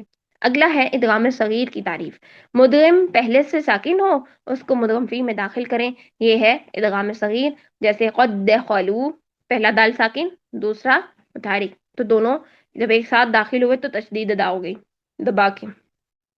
کیفیت کے اعتبار سے ادغام کی اقسام، ویسے تو یہ ادغام صغیر کی ہی ساری مثالیں ہیں، چونکہ یہاں پر انہوں نے ادغام صغیر کے نیچے ہی ساری مثالیں دی ہوئی ہیں، کیفیت کے اعتبار سے بھی، سبب ادغام کے اعتبار سے بھی، ساری یہ ساری ادغام صغیر میں ہی آتی ہیں۔ کبیر میں تو جو ہونا تھا وہ ہو چکا، تام ناقص کی بات ہی نہیں ہے، ٹھیک ہے۔ تام ناقص کی بات کہاں آتی ہے؟ یہاں ادغام صغیر میں، جو کہ اس کی آگے مثالیں اور بھی آ رہی ہیں۔ کیفیت کے اعتبار سے ادغام کی اقسام، کیفیت کے اعتبار سے ادغام کی دو قسمیں ہیں، تام اور ناقص۔ تام کیا ہوتا ہے؟ تام کا مطلب ہے تمام، سارا کا سارا، ٹھیک ہے. اب اگر پہلا حرف دوسرے حرف میں ایسے داخل ہو کہ پہلے حرف کی کوئی صفت باقی نہ رہے بلکہ سارا کا سارا اس کے اندر مرج ہو جائے، سارا مکس ہو جائے، تو وہ کیا ہوگا؟ وہ تام کی کیفیت ہوگی. جیسے مر ربی، نون ختم ہو گیا، بالکل نون ختم ہو گیا. مر، میم کو را سے ملا رہے ہیں، یہ ہوتا ہے ادغام تام. قر ربی، لام ختم ہو گیا، بالکل ختم کر دیا، قاف کو را سے ملا رہے ہیں، تو یہ ہوگا ادغام تام. یعنی پہلے حرف کی کوئی صفت، مدغم کی کوئی صفت باقی نہیں رہی بلکہ وہ سارا کا سارا مرج ایسا ہو گیا کہ وہ بالکل اس کی ساؤنڈ ہی نہیں رہی، اس کی کوئی صفت ہی نہیں رہی، کچھ بھی نہیں رہا اس کا. ٹھیک ہے، یہ تمام کا تمام ختم ہو گیا. ناقص کیا ہوتا ہے؟ جس میں نقص ہو جاتا ہے، جس میں کوئی نہ کوئی نقص ہوتا ہے، اس کی کوئی نہ کوئی کوالٹی باقی رہ جاتی ہے، پوری طرح سے وہ اندر مرج نہیں ہوتا. ٹھیک ہے، اس کو جب مدغم کو مدغم فی میں اس طرح داخل کریں کہ مدغم کی کوئی نہ کوئی صفت باقی رہ جائے. ٹھیک ہے، کوئی بھی صفت باقی رہ جائے. جیسے میں یقول، میں دیکھیے نون، نون کی آواز آ رہی ہے نا، پوری طرح تو مرج نہیں ہوا، نون ختم تو نہیں ہوا، تو نون کی آواز آ رہی ہے جس کی وجہ سے ہم کہیں گے کہ یہ ادغام ناقص ہے. میں یقول، میوال، یہاں پر بھی نون کی آواز آ رہی ہے. آگے چلتے ہیں. سبب ادغام یا مدغم اور مدغم فی کے اعتبار سے ادغام کی اقسام سمجھ بھی آ رہی ہے کہ میں صرف بولے جا رہی ہوں؟ جی جی آ رہی استاذہ ہے. جی استاد سمجھ میں آ رہی ہے. بہت زیادہ خاموشی تھی تو میں حیران ہو گئی، میں نے کہا پتا نہیں سمجھ آ رہی کہ اچھا جی. سبب ادغام یا مدغم اور مدغم فی کے اعتبار سے ادغام کی اقسام. سبب ادغام کا مطلب ہے کہ کوئی نہ کوئی وجہ پیدا ہو گئی ہے جس کی وجہ سے آگے ادغام ہو رہا ہے. یعنی اب وہ وجہ یہ بھی ہو سکتی ہے کہ دونوں حروف ایک جیسے آ رہے ہیں، یعنی سیم سیم حروف آ رہے ہیں جس کی وجہ سے ہمیں ادغام کی ضرورت پیش آ گئی ہے کہ پہلا ساکن اور دوسرا متحرک ہے. یا یہ بھی وجہ ہو سکتی ہے ایک جیسے مخرج سے وہ حروف آ رہے ہیں لیکن صفات ڈفرینٹ ہیں. یا یہ بھی وجہ ہو سکتی ہے کہ قریب قریب مخرج تھا ان کا جس کی وجہ سے ہمیں ادغام کی ضرورت پیش آ گئی کہ ادغام ہی کر دیتے ہیں قریب قریب مخرج ہونے کی وجہ سے. ٹھیک ہے، تو یہ ہوتا ہے سبب، کوئی نہ کوئی وجہ پیدا ہو گئی ہے اس کی. یا پھر مدغم اور مدغم فی ہوتا ہے کہ پہلا ساکن اور دوسرا متحرک ہے، اس وجہ سے ہم ادغام کر رہے ہیں. اب دیکھتے ہیں کہ یہ ساری کون سی مثالیں ہیں. اس کی 3 اقسام ہیں: مثلین، متجانسین، متقاربین. چھوٹی چھوٹی بریف سی اس کی جو ہے نا ڈیفینیشن، آپ چھوٹی چھوٹی سی بریف سی ڈیفینیشن اس کی آپ یوں نوٹ کر لیں. مثلین کا مطلب جو ہے نا لفظ مثال سے نکلا، یعنی ایک دوسرے کی مثال ہونا، ایک جیسا ہونا، سیم سیم ہونا. کیسے؟ مخارج میں بھی، صفات میں بھی. جیسے کہ 2 ٹوینز بچے ہیں، دونوں کے کلر سیم ہیں، دونوں کی ہائٹ سیم ہے، دونوں کی جسامت سیم ہے، دونوں کی ایچ اینڈ ایوری تھنگ، شکلیں بھی سیم، سب کچھ سیم ہے ٹوینز بچوں کی. ٹھیک ہے، یہ ہے مثلین، ایک دوسرے کے بالکل ریزمبلنس کر رہے ہیں، دونوں ایک دوسرے جیسے ہیں، کچھ بھی ان میں ہائٹ میں، کلر میں، ان کی باڈی میں کچھ بھی چینج نہیں ہے. ٹھیک ہے، یہ ہے مثلین. تو دیکھتے ہیں مثلین حروف کے مثلین کون سے ہیں. مدغم اور مدغم فی جب دونوں مخرج اور صفات میں متحد ہوں، یعنی مخرج بھی ایک ہے، صفات بھی ایک ہے، تو پہلا ساکن اور دوسرا متحرک ہو تو پہلے کو دوسرے میں داخل کرنا کیا ہوگا؟ ادغام مثلین ہوگا. اور ادغام مثلین صغیر. ٹھیک ہے، یہ ساری صغیر کی مثالیں ہیں. اگر آپ کے سامنے کوئی بولے ادغام مثلین صغیر، اسلام سوری ادغام متجانسین صغیر، یا پھر ادغام متقاربین صغیر، تو بالکل ایکوریٹ ہے، یہ صغیر کی ہی مثالیں. کیونکہ کبیر کا جو کلمات ہیں وہ تو ہم نے کر لیا، وہ تو پہلا حرف متحرک ہوتا ہے، پھر ہی اس کو ساکن کر کے دوسرے میں داخل کیا جا رہا ہے، اور وہ 5 کلمات پورے ہو چکے. یہ ساری جو مثالیں یہ صغیر کی ہی مثالیں ہیں کہ پہلا ساکن تھا اور دوسرا متحرک تھا، تو ہم ادغام کر رہے ہیں. ٹھیک ہے، اب دیکھیے کہ مثلین کے مدغم فی حروف کا جو ہے نا مجموعہ آپ یاد کر لیں، 14 حروف کا مجموعہ ہے یہ. فعی وکلم تہذیبی نذیر، فا عین واو کاف لام میم، تا ہا دال، با نون دال یا را. یہ 14 حروف کا مجموعہ ہے جن میں مثلین کا ادغام ہوتا ہے. یعنی یہ فا آ جائے تو یہ بھی ادغام مثلین ہوگا، عین کا عین میں ادغام مثلین ہے، واو کا واو میں، کاف کا کاف میں، لام کا لام میں، میم کا میم میں. یہ سارے جو ادغام مثلین کی مثالیں ہیں. ٹھیک ہے، تو یہ مجموعہ اچھے سے یاد کر لیں. ہو سکتا ہے آپ کو پیپر میں آ جائے کہ ادغام مثلین کا مجموعہ بتائیں، یہ کتنے حروف میں ادغام ہوتا ہے. ٹھیک ہے، یہ کوشچن ہو سکتا ہے نا کہ ادغام مثلین کتنے حروف میں ہوتا ہے، اس کا مجموعہ لکھیں. ادغام متجانسین کتنے حروف میں ہوتا ہے، اور ادغام متقاربین کتنے حروف میں ہوتا ہے، یہ بھی تو کوشچن بن سکتے ہیں نا. اس لیے اچھے سے اس کو پریپیئر کر لیجیے گا. اور ادغام مثلین ہوتا کیا ہے کہ سیم سیم، یعنی ایک جیسے حروف ہے، شکلیں ہی سیم ہے، سارا کچھ سیم ہے. جیسے فا کا فا میں، عین کا عین میں، واو کا واو میں، کاف کا کاف میں، تا کا تا میں، لام کا لام میں، میم کا میم میں، یہ سارے ایک ہی جیسے دونوں حروف. اور یہ ساری مثالیں آپ اس کو خود پڑھ لیں. ٹھیک ہے، آپ لوگوں نے ویسے تو ٹاپک کیا ہوا ہے بس ایک ریپیٹ ہی کر رہے ہیں نا ہم، تو مثالیں ہم خود پڑھ لیں. فلا یسرف فی القتل، یسرف فی، یہاں پر فا کا فا میں ادغام. تستطیع علیہ، تیع علیہ، یہ عین کا عین میں ادغام. ثم اتقوا واحسنوا، ٹھیک ہے، واو کا واو میں ادغام. یدرککم الموت، رکو یہاں پر، یہاں کا کاف، کاف کا کاف میں ادغام. تو یہ ساری مثالیں ادغام مثلین کی ہی ہیں. آگے چلتے ہیں. اچھا، یہ جو ادغام مثلین ہے اس میں سے اب کچھ حروف جو ہے نا وہ مستثنا ہے. مستثنا کہتے ہیں کہ جن کے اوپر یہ والا قاعدہ اپلائی نہیں ہوگا، ادغام مثلین والا، چاہے وہ حروف ایک جیسے کیوں نہیں آ رہے. ٹھیک ہے، یعنی واو کے آگے واو کیوں نہیں آ رہا، لیکن وہ واو کون سا ہوگا جس کی وجہ سے ادغام نہیں ہوگا، تو وہ ہے حروف مدہ. ان میں اس والے حکم میں حروف مدہ جو ہے نا مستثنا ہے. اب حروف مدہ کون کون سے، آواز نہیں آ رہی میری؟ میم آ آ رہی ہے رہی ہے استاذہ ہمیں. اب جی. آ گئی، اب اچھا جی، اب آ گئی. ٹھیک ہے ٹھیک ہے ٹھیک ہے، مجھے لگا نہیں آ رہی. اچھا جی، اب حروف مدہ کون کون سے ہمارے پاس اس مجموعے میں موجود تھے. یہاں پر دیکھیے الف مدہ تو موجود نہیں ہے نا. یہاں پر دیکھیے کون کون سے حروف مدہ ہیں. ایک تو یہاں پر واو ہے، ٹھیک ہے، اور ایک یہاں پر یا ہے. ٹھیک ہے، وہ والے حروف مدہ بن سکتے ہیں نا، یا کا یا میں ادغام. تو واو مدہ اور یا مدہ کی یہاں پر بات ہو رہی ہے کہ کون سا کس میں ادغام حروف مدہ کا نہیں ہو سکتا. اب یہاں پہ دیکھیے قالوا وما، قالوا وما میں دیکھیے لو، یہاں پر واو مدہ ہے نا، واو ساکن ہے تو وہی ریکوائرمنٹ کہ پہلا حرف ساکن اور دوسرا متحرک. قالو، اس کا جو لو کا واو ہے وہ ساکن ہی ہے، لیکن آگے والا واو جو ہے متحرک ہے. لیکن یہ ادغام نہیں ہو سکتا. کیوں؟ کیونکہ یہ حرف مدہ ہے. اگر ہم اس کا ادغام کر دیں گے تو کیا ہوگا کہ اس کی مد ہی ختم ہو جائے گی، سارا میننگ خراب ہو جائے گا. قالو، یہ بن جائے گا. قالو ایک جمع کا صیغہ ہے، انہوں نے کہا، تو وہ اس کا سارا میننگ خراب ہو جائے گا. ٹھیک ہے، تو اس لیے حروف مدہ کا ادغام نہیں ہوگا اگر چاہے اس کے بعد سیم والا حرف آ جائے. جیسے واو ساکن کے بعد واو ہی متحرک آ گیا ہے تو یہاں پر حروف مدہ تھا پیچھے، اس وجہ سے اس کا ادغام نہیں ہو. اسی طرح فی یومن، فی الگ اور یومن الگ. کیوں نہیں اس کا ادغام ہوا؟ کیونکہ فی جو تھا وہ یا مدہ ہے. تو ہم نے کہا کہ حروف مدہ پر یہ والا جو رول ہے یہ اپلائی نہیں ہوگا ادغام مثلین والا. حروف مدہ کے بعد اگر سیم حرف آ بھی جائے تو اس میں ادغام نہیں کریں گے مثلین کا. یہاں تک بات کلیئر ہے؟ جی الحمدللہ. یعنی کہ جو وہ ادغام ہو رہا ہے صرف یا لین اور واؤ لین میں ہو رہا ہے، واؤ مدہ اور یا مدہ میں نہیں ہو رہا. بالکل ایسا ہی ہے. اچھا جی، متجانسین، متجانسین، متجانسین کہتے ہیں جنس، ایک جیسی جنس ہونا. جنس مطلب مخرج سیم سیم ہے، ایک ہی مخرج سے نکل رہے ہیں، ایک جیسی جنس ہے ان کی. ٹھیک ہے، اب شکلیں دونوں کی سیم ہے، ٹھیک ہے، ایک ہی جنس ہے، لیکن اب کیا ہے، کوالٹیز دونوں کی ڈفرینٹ ہے. ٹھیک ہے، ٹوینس جو بچے پیدا ہوئے ہیں نا وہ ہیں تو دونوں لڑکیاں سمجھ لیں. ٹھیک ہے، ایک ہی جنس ہے دونوں کی، لیکن کیا ہے، کوالٹیز ڈفرینٹ ہے دونوں کی. اب کیا ہے کہ ایک لڑکی جو ہے وہ لمبی ہے، ہائٹ اس کی، دوسری کی ہائٹ ذرا چھوٹی ہے. ایک جو ہے نا تو اس کا کلر فیئر ہے اور دوسری کا کلر تھوڑا سا ڈل ہے. ٹھیک ہے، صفات، ان کی صفات چینج ہو گئی نا، ان کی کوالٹیز چینج ہو گئی نا، لیکن ہیں دونوں لڑکیاں ہی، ہیں دونوں ٹوینز ہی. یعنی ایک ہی مخرج سے ادا ہونے والے حروف ہوں لیکن صفات ان کی مختلف ہوں تو وہ کیا ہوگا، متجانسین ہوگا. ٹھیک ہے، یہ بات سمجھ آ گئی آپ لوگوں کو؟ جی الحمدللہ. جی استاذہ جی. یہ والا جو ہے نا چیز کہ پہلا ساکن اور دوسرا متحرک ہو، یہ تو آپ نے ہر ایک میں لکھنا ہے. ٹھیک ہے، پہلا ساکن اور دوسرا متحرک ہو تو پہلے کو دوسرے میں داخل کرنا. یہ تو ادغام کی ریکوائرمنٹ ہے نا، ادغام صغیر کی ریکوائرمنٹ ہے، تو یہ تو لازمی آپ نے ہر ایک میں لکھنا ہے، متجانسین میں بھی، مثلین میں بھی اور متقاربین میں بھی. ٹھیک ہے، یہ سب میں لکھنا ہے. ڈیفینیشن کہاں سے چینج ہو رہی ہے؟ یہاں سے چینج ہو رہی ہے، یہاں سے. ٹھیک ہے، کہ مدغم اور مدغم فی جب مخرج اور صفات میں متحد ہوں تو وہ مثلین ہوں گے. جب مخرج میں متحد ہوں لیکن صفات میں مختلف ہوں تو وہ متجانسین ہوں گے. ایک ہی جنس سے تو تعلق رکھتے ہیں لیکن صفات دونوں کی چینج ہو گئی ہیں.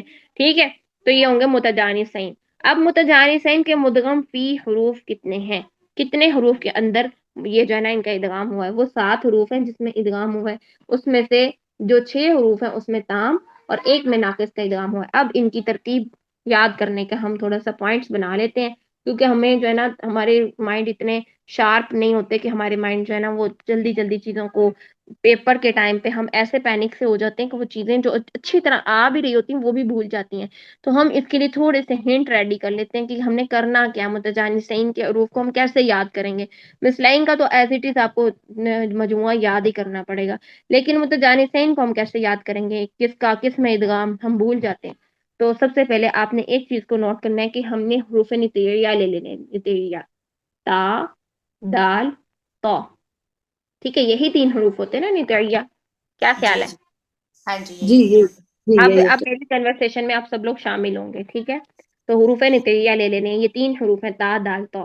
ان کا ادغام جو ہوگا وہ ادغام متجانسین ہوگا. کیوں؟ کیونکہ ایک ہی مخرج سے تعلق رکھ رہے ہیں, لیکن صفات تینوں کی ڈفرنٹ ڈفرنٹ ہے. کچھ صفات مشترک بھی ہیں لیکن ڈفرنٹ بھی ہیں بیچ میں سے, ٹھیک ہے.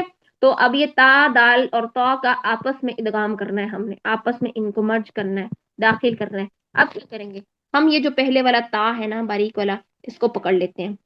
اس کا ہم نے جو ہے نا اس میں بھی ادغام کرنا ہے اور اس میں بھی ادغام کرنا ہے. دونوں میں ہم نے اس باریک والے تا کا ادغام کرنا ہے, اور دونوں کا پھر اپوزٹ بھی کریں گے. اسی باریک والے تا کو اپوزٹ بھی ڈائریکشن بنائیں گے. کیسے؟ اب وہ چیزیں ہم نوٹ کرتے ہیں. ہم تا کا پہلے دال کے ساتھ جو ہے نا ادغام کرتے ہیں, تا کا دال میں, ٹھیک ہے. پھر اس کو اپوزٹ کر دیں تو کیا بن جائے گا, دال کا تا میں. ایسے ہی ہے نا, کیا خیال ہے؟ جی جی استاذ. میم ایسا ہی ہے. جی آپ تو تو دو مدغم فری کہہ رہی ہوں, 2 مدغم فی حروف ہمارے پاس آ گئے نا, تا کا دال میں اور دال کا تا میں.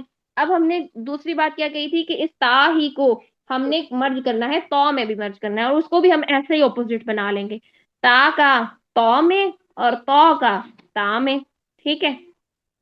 ٹھیک ہے, یہ حروف آگے. اب ادغام ناقص اور تام ہم بعد میں بھی دیکھتے ہیں. بہرحال یہ 4 چیزیں ہمارے پاس حروف نتیجہ سے ہی نکل آئیں, ٹھیک ہے. حروف نتیجہ میں سے ہمارے پاس یہ 4 چیزیں نکلیں. ہم نے کہا ہے ٹوٹل 7 حروف میں متجانسین کا ادغام ہوا ہے, جس میں سے 4 ہم نے حل بھی کر لیے ایزیلی. کوئی مشکل تو نہیں نہ پیش آئی؟ نہیں. ٹھیک ہے, اب یہ 4 حروف کو حل کر لیا. اب اگلا جو آپ نے دیکھنا ہے نا, آپ نے کہنا ہے کہ جو ہمارے پاس اور حروف ہے نا, حروف لسویہ, یہ سا زال اور ذا, یہی 3 حروف ہے نا لسویہ کے, ان کو لے لیں گے. اب ہم میری آواز بیک باؤنس ہو رہی ہے, کوئی کسی کا مائک ایسا اوپن ہے؟ اچھا. حروف لسویہ, یہ سا زال اور ذا کا ہم انتظام کریں گے. اب ہم کیا کریں گے کہ جیسے یہ ترتیب سے میں نے لکھے ہیں نا, سا زال اور ذا, آئی ہوپ آپ کو بھی ایسے ہی یاد ہوں گے. ان کو ایسے ہی ترتیب میں یہاں پہ لکھ دیں گے, سا کا زال میں, ٹھیک ہے, اور اسی زال کو اٹھا کے ادھر لے آتے ہیں, زال کا ذا میں. یہ لیں, یہ اور ہمارے پاس 2 مدغم فی اور حروف آ گئے ہمارے پاس. کیا خیال ہے؟ تا کا زال میں, زال کا ذا میں, ٹھیک ہے. یہ اور بھی حروف آ گئے جو کہ متجانسین کا ادغام ہو رہا ہے. یہ بات بھی سمجھ آ گئی؟ جی. چلیے اب ہم چلتے ہیں اور کی طرف. اب رہ گئے ہمارے پاس صرف ایک اور چیز, آپ یاد کر لیں. ہم نے اب تک کیا نوٹ کیا؟ حروف نتیجہ کا ادغام اور حروف لسویہ کا ادغام. یہ سارے ایک ہی مخرج سے دور ہے. لسویہ کا بھی ایک ہی مخرج, سا دال ذا کا ایک مخرج ہے لیکن صفات مختلف ہیں, اور تا دال تو کا بھی آپس میں ایک ہی مخرج ہے لیکن صفات مشترک ہے, مختلف ہیں, سوری. ٹھیک ہے, تو اب کیا ہے, با اور میم کو لیں گے ہم, با کا میم میں ادغام, ٹھیک ہے. اب ایسا بھی ہو سکتا ہے کہ ہم جو ہے نا وہ کنفیوز ہو جائیں پیپر کے ٹائم, ہم کنفیوز ہو جائیں کہ با کا میم میں ادغام تھا یا کہ میم کا با میں ادغام تھا. ہمارے پاس کیا ریکوائرمنٹ ہوتی ہے کہ پہلا حرف ساکن ہو اور دوسرا متحرک ہو, ٹھیک ہے. تو پھر پہلے کو دوسرے میں داخل کرتے ہیں. تو اب ہم کنفیوز ہو گئے ہیں کہ پیپر کے ٹائم پہ ہمیں سمجھ نہیں آ رہی کہ با کو میم میں داخل کرنا تھا یا میم کو با میں داخل کرنا تھا. تو اس کے لیے سمپل سا حل یہ ہے کہ آپ نوٹ کریں کہ جب میم ساکن کے بعد با آتا ہے تو کیا ہوتا ہے, کون سا قاعدہ ہوتا ہے؟ شفوی. اخفاء شفوی ہوتا ہے, ٹھیک ہے نا. تو میم کا با میں ادغام تو ہو ہی نہیں سکتا, یہ تو قاعدہ ہی ڈفرینٹ ہو گیا. یہ میم ساکن کے بعد با آ جائے تو ویسے ہی وہ اخفاء شفوی ہوتا ہے. تو اس سے آپ کو پتہ چل گیا کہ با کا ہی میم میں ادغام ہوگا, ٹھیک ہے. تو یہ بھی مسئلہ حل ہو گیا کہ کس کا کس میں ادغام ہوگا. تو اس طرح ہم نے ادغام متجانسین کے حروف یاد کر لیے. اگزامپل بھی ہم دیکھتے ہیں, ڈونٹ وری. ابھی ہم صرف ترتیب یاد رکھنے کی جو ٹپس ہیں وہ دیکھ رہے ہیں, ابھی تام ناقص سب کچھ دیکھنا ہے. اچھا جی، اب کیا کریں گے کہ ہم یہ جو سارے ادغام ہے نا، ان میں یہ سارے کے سارے تام ہیں، یہ والے اتنے سارے تام ہیں، ٹھیک ہے، ان کا تام ہوا ہے ادغام. بس یہ جو ہے نا تو کا تام ہے ادغام، یہ ناقص ہے. اب اس کے ناقص ہونے کی وجہ کیا ہے؟ آپ دیکھیے سارے، اوہو سب باقی چلا گیا. چلیے اب یہاں پر جو لکھی ہوئی ہے نا مثالیں، یہیں سے دیکھ لیتے ہیں یہ والی. ٹھیک ہے، ترتیب تو آپ لوگوں کو پتہ چل ہی گئی ہے نا کیسے کرنی تھی. یس میم. اچھا جی، بس ہم کیا کر رہے ہیں کہ تو کا تا میں جو ادغام ہے نا، بس ایک یہی ناقص ہے.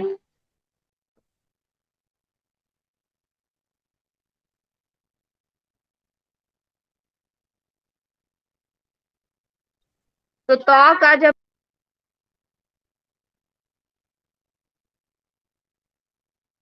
میم میوٹ.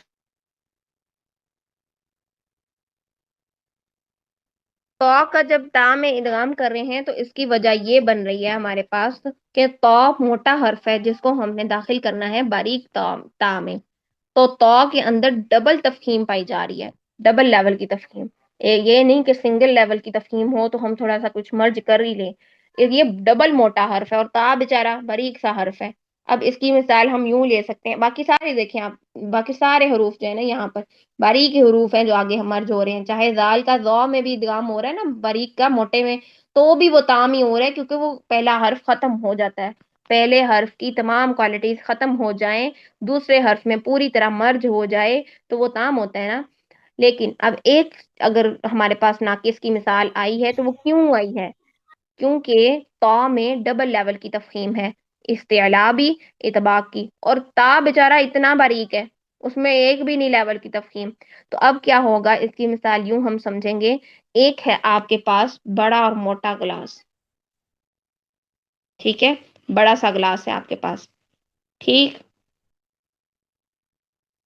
اور دوسرا گلاس ہے آپ کے پاس چھوٹا والا، ٹھیک ہے، یوں کر کے پہندا اس یوں کر کے کر لیں، ٹھیک ہے.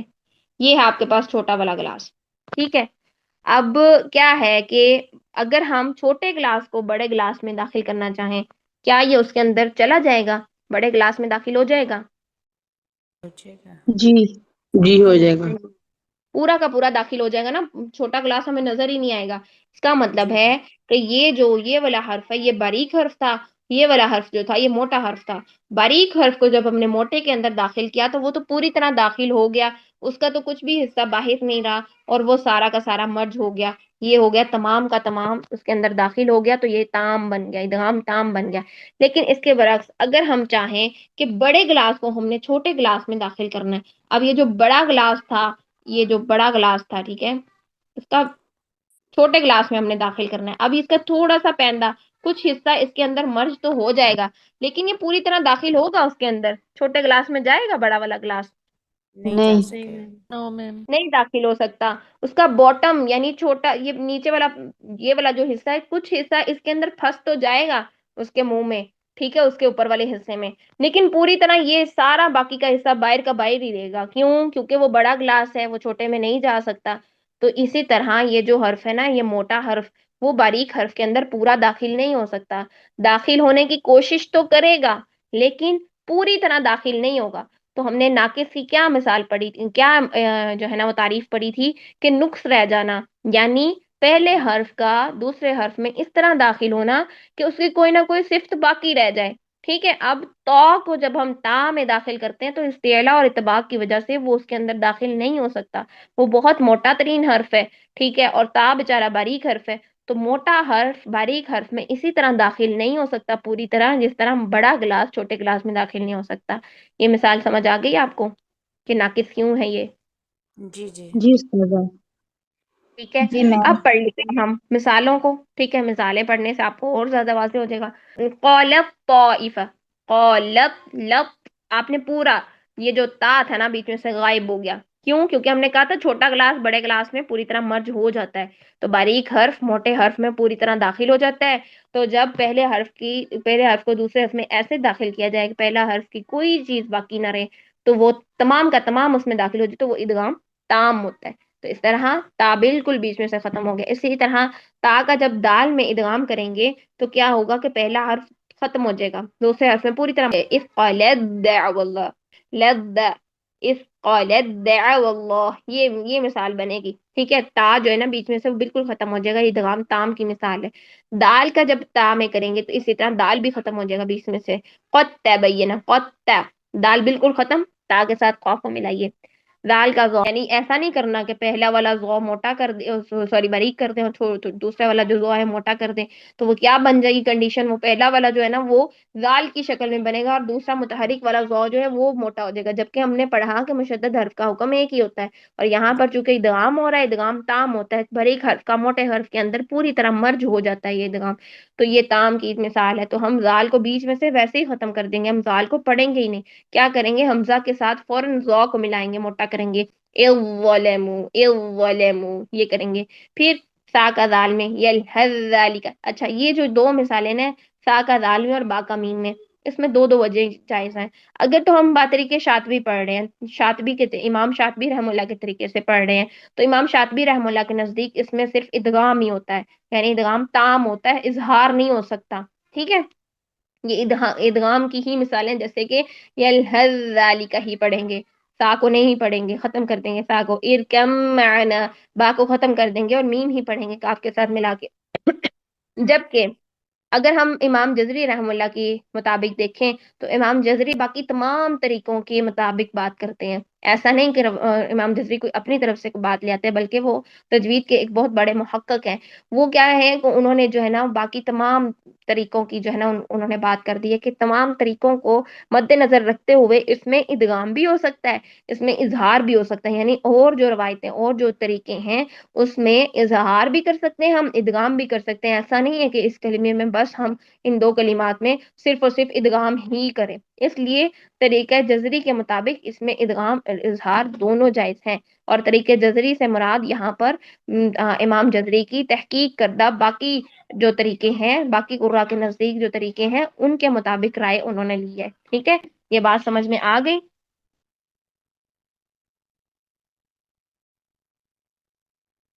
جی جی استاذہ. چلیے آگے چلتے ہیں. اب جو ناقص کی مثالیں تھی، لئن بسطت، بسطت، پہلے بسط تو کو لیا پہلے، پھر تا کی حرکت ادا کی. ٹھیک ہے، پوری طرح یہ مرج نہیں ہو سکتا ہے. احط، احط، پہلے تو کے لیے تبا اور استعلا کیا، پھر کیا کیا، تا کی پیش ادا کر دی باریک کر کے. میں فرط، ٹھیک ہے، فرط، بعد میں تا باریک کر دیا. ٹھیک ہے، میں فرط، یہی مثالیں قرآن کریم میں موجود ہیں. اچھا آگے چلتے ہیں. اس کا بھی ایک نوٹ ہے، اس میں بھی کچھ حروف جو ہے نا مستثنا ہے، یعنی ان حروف پر یہ والا قاعدہ اپلائی نہیں ہوگا. اور وہ کون سے حروف ہیں؟ حروف حلقی. یعنی حروف حلقی بھی تو ایک ہی مخرج سے ادا ہو رہے ہوتے ہیں نا، کبھی کبھار ہاں اور عین اس طرح سے ایک ہی مخرج سے ادا ہو رہے ہیں وسط حلق سے. تو حروف شجریہ بھی اس میں سے مستثنا ہے، ان پر بھی یہ کلمہ، یہ جو قاعدہ ہے اپلائی نہیں ہوگا، ان پر ادغام نہیں ہوگا. حروف حلقی سے کیا مراد ہے؟ فَفَح عنہم، فح عنہم. ہم نے کیا کہا تھا؟ ایک ہی مخرج سے تعلق رکھنے والے حروف لیکن صفات مختلف ہوں. ہا اور عین ایک ہی مخرج سے ادا ہو رہے ہیں وسط حلق سے، لیکن صفات ڈفرنٹ ہے. تو لیکن پھر بھی اس پر قاعدہ اپلائی نہیں ہوگا کیونکہ یہ ایکسیپشنل کیس ہے. ہم اس پر قاعدہ اپلائی نہیں کریں گے، اس لیے ہمیں مینشن بھی کرنا ہے کہ جب حروف حلقی ہوں گے تو اس پر ادغام متجانسین نہیں ہو سکتا. اسی طرح جب حروف شجریہ ہوں گے، شجریہ کون سے؟ جیم شین یا، تو شین کو یا میں ادغام نہیں کر سکتے، حالانکہ شین ساکن ہے اور یا متحرک ہے. اشیاءہم، ٹھیک ہے، اشیا ہی پڑھیں گے، اس کو آپس میں مرج کر کے پہلے حرف کو دوسرے حرف میں داخل نہیں کریں گے. کیوں؟ کیونکہ یہ مستثنا ہے، یہ الفاظ ان میں یہ والے جو اس میں حکم میں نہیں آتے. ٹھیک ہے، جی یہاں استاذہ، تک کلیئر ہے؟ ان کی یہ جو ہے مستثنا حروف اور یہ جو ہے متجانس سین، ان کی مثالیں یاد کرنی پڑیں گی. بالکل یاد کرنی ہے. ہو سکتا ہے آپ کو مثالیں کہہ دیں کہ ان کی کوئی مثالیں دیں، بالکل آپ نے یاد کرنی ہے. ٹھیک ہے نا، اور ایزی ہے مثالیں. اگر آپ کو کانسیپٹ کلیئر ہے نا، مثالیں خود بخود مائنڈ میں آ جائیں گی انشاءاللہ. ٹھیک ہے، انشاءاللہ. کانسیپٹ کلیئر کرنا سب سے مین فوکس ہے. یہاں تک بات سمجھ آ گئی ہے؟ جی الحمد آگے چلتے ہیں. متقاربین، اس کے نام سے ہی واضح ہو رہا ہے قریب قریب ہونا. کس کا قریب ہونا؟ چونکہ ہم مخرج اور صفات کو ہی تو دیکھ رہے ہیں. مخرج اور صفات ایک جیسے ہوں تو کیا ہوگا؟ کون سا ادغام ہوگا؟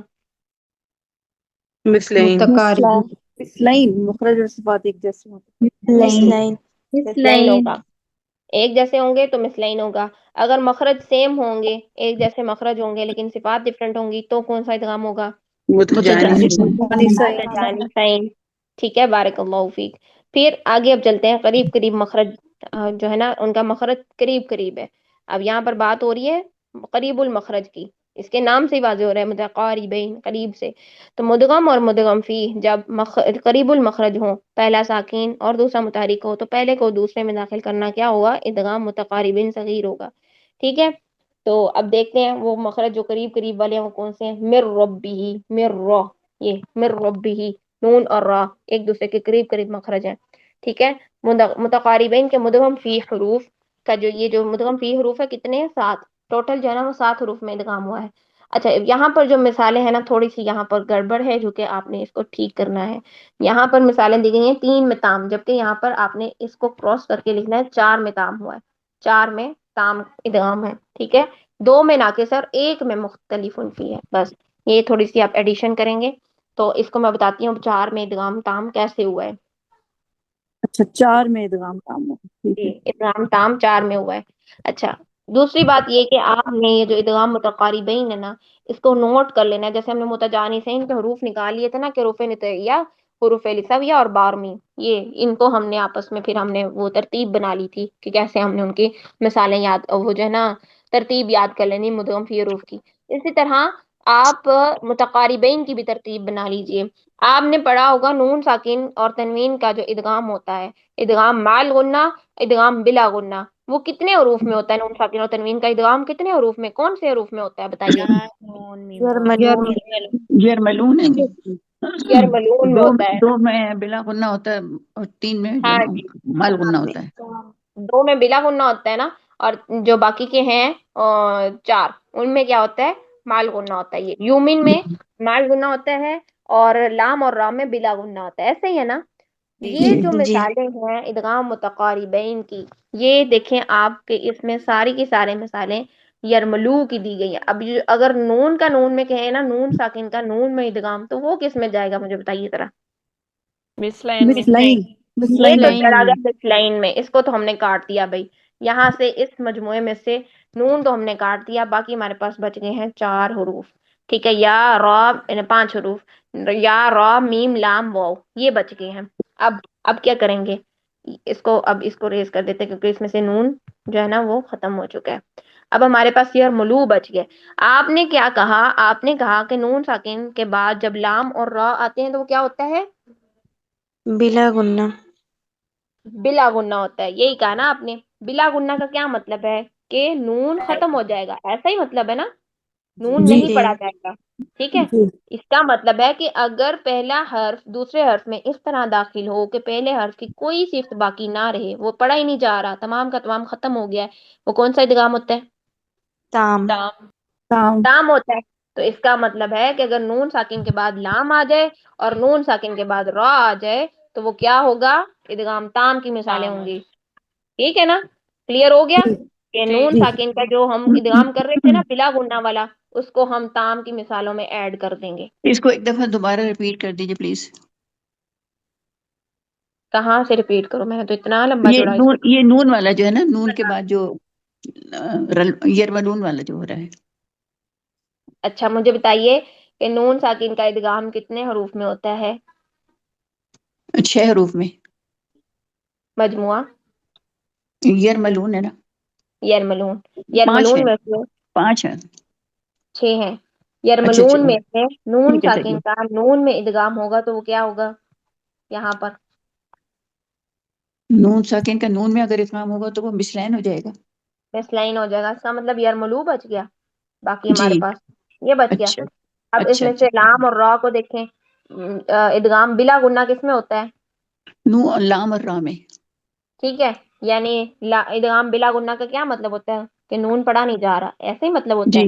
ہم ڈائریکٹ لام اگر کے ساتھ یا را کے ساتھ ملا لیتے ہیں. بالکل ختم کر دیتے نا نون کو.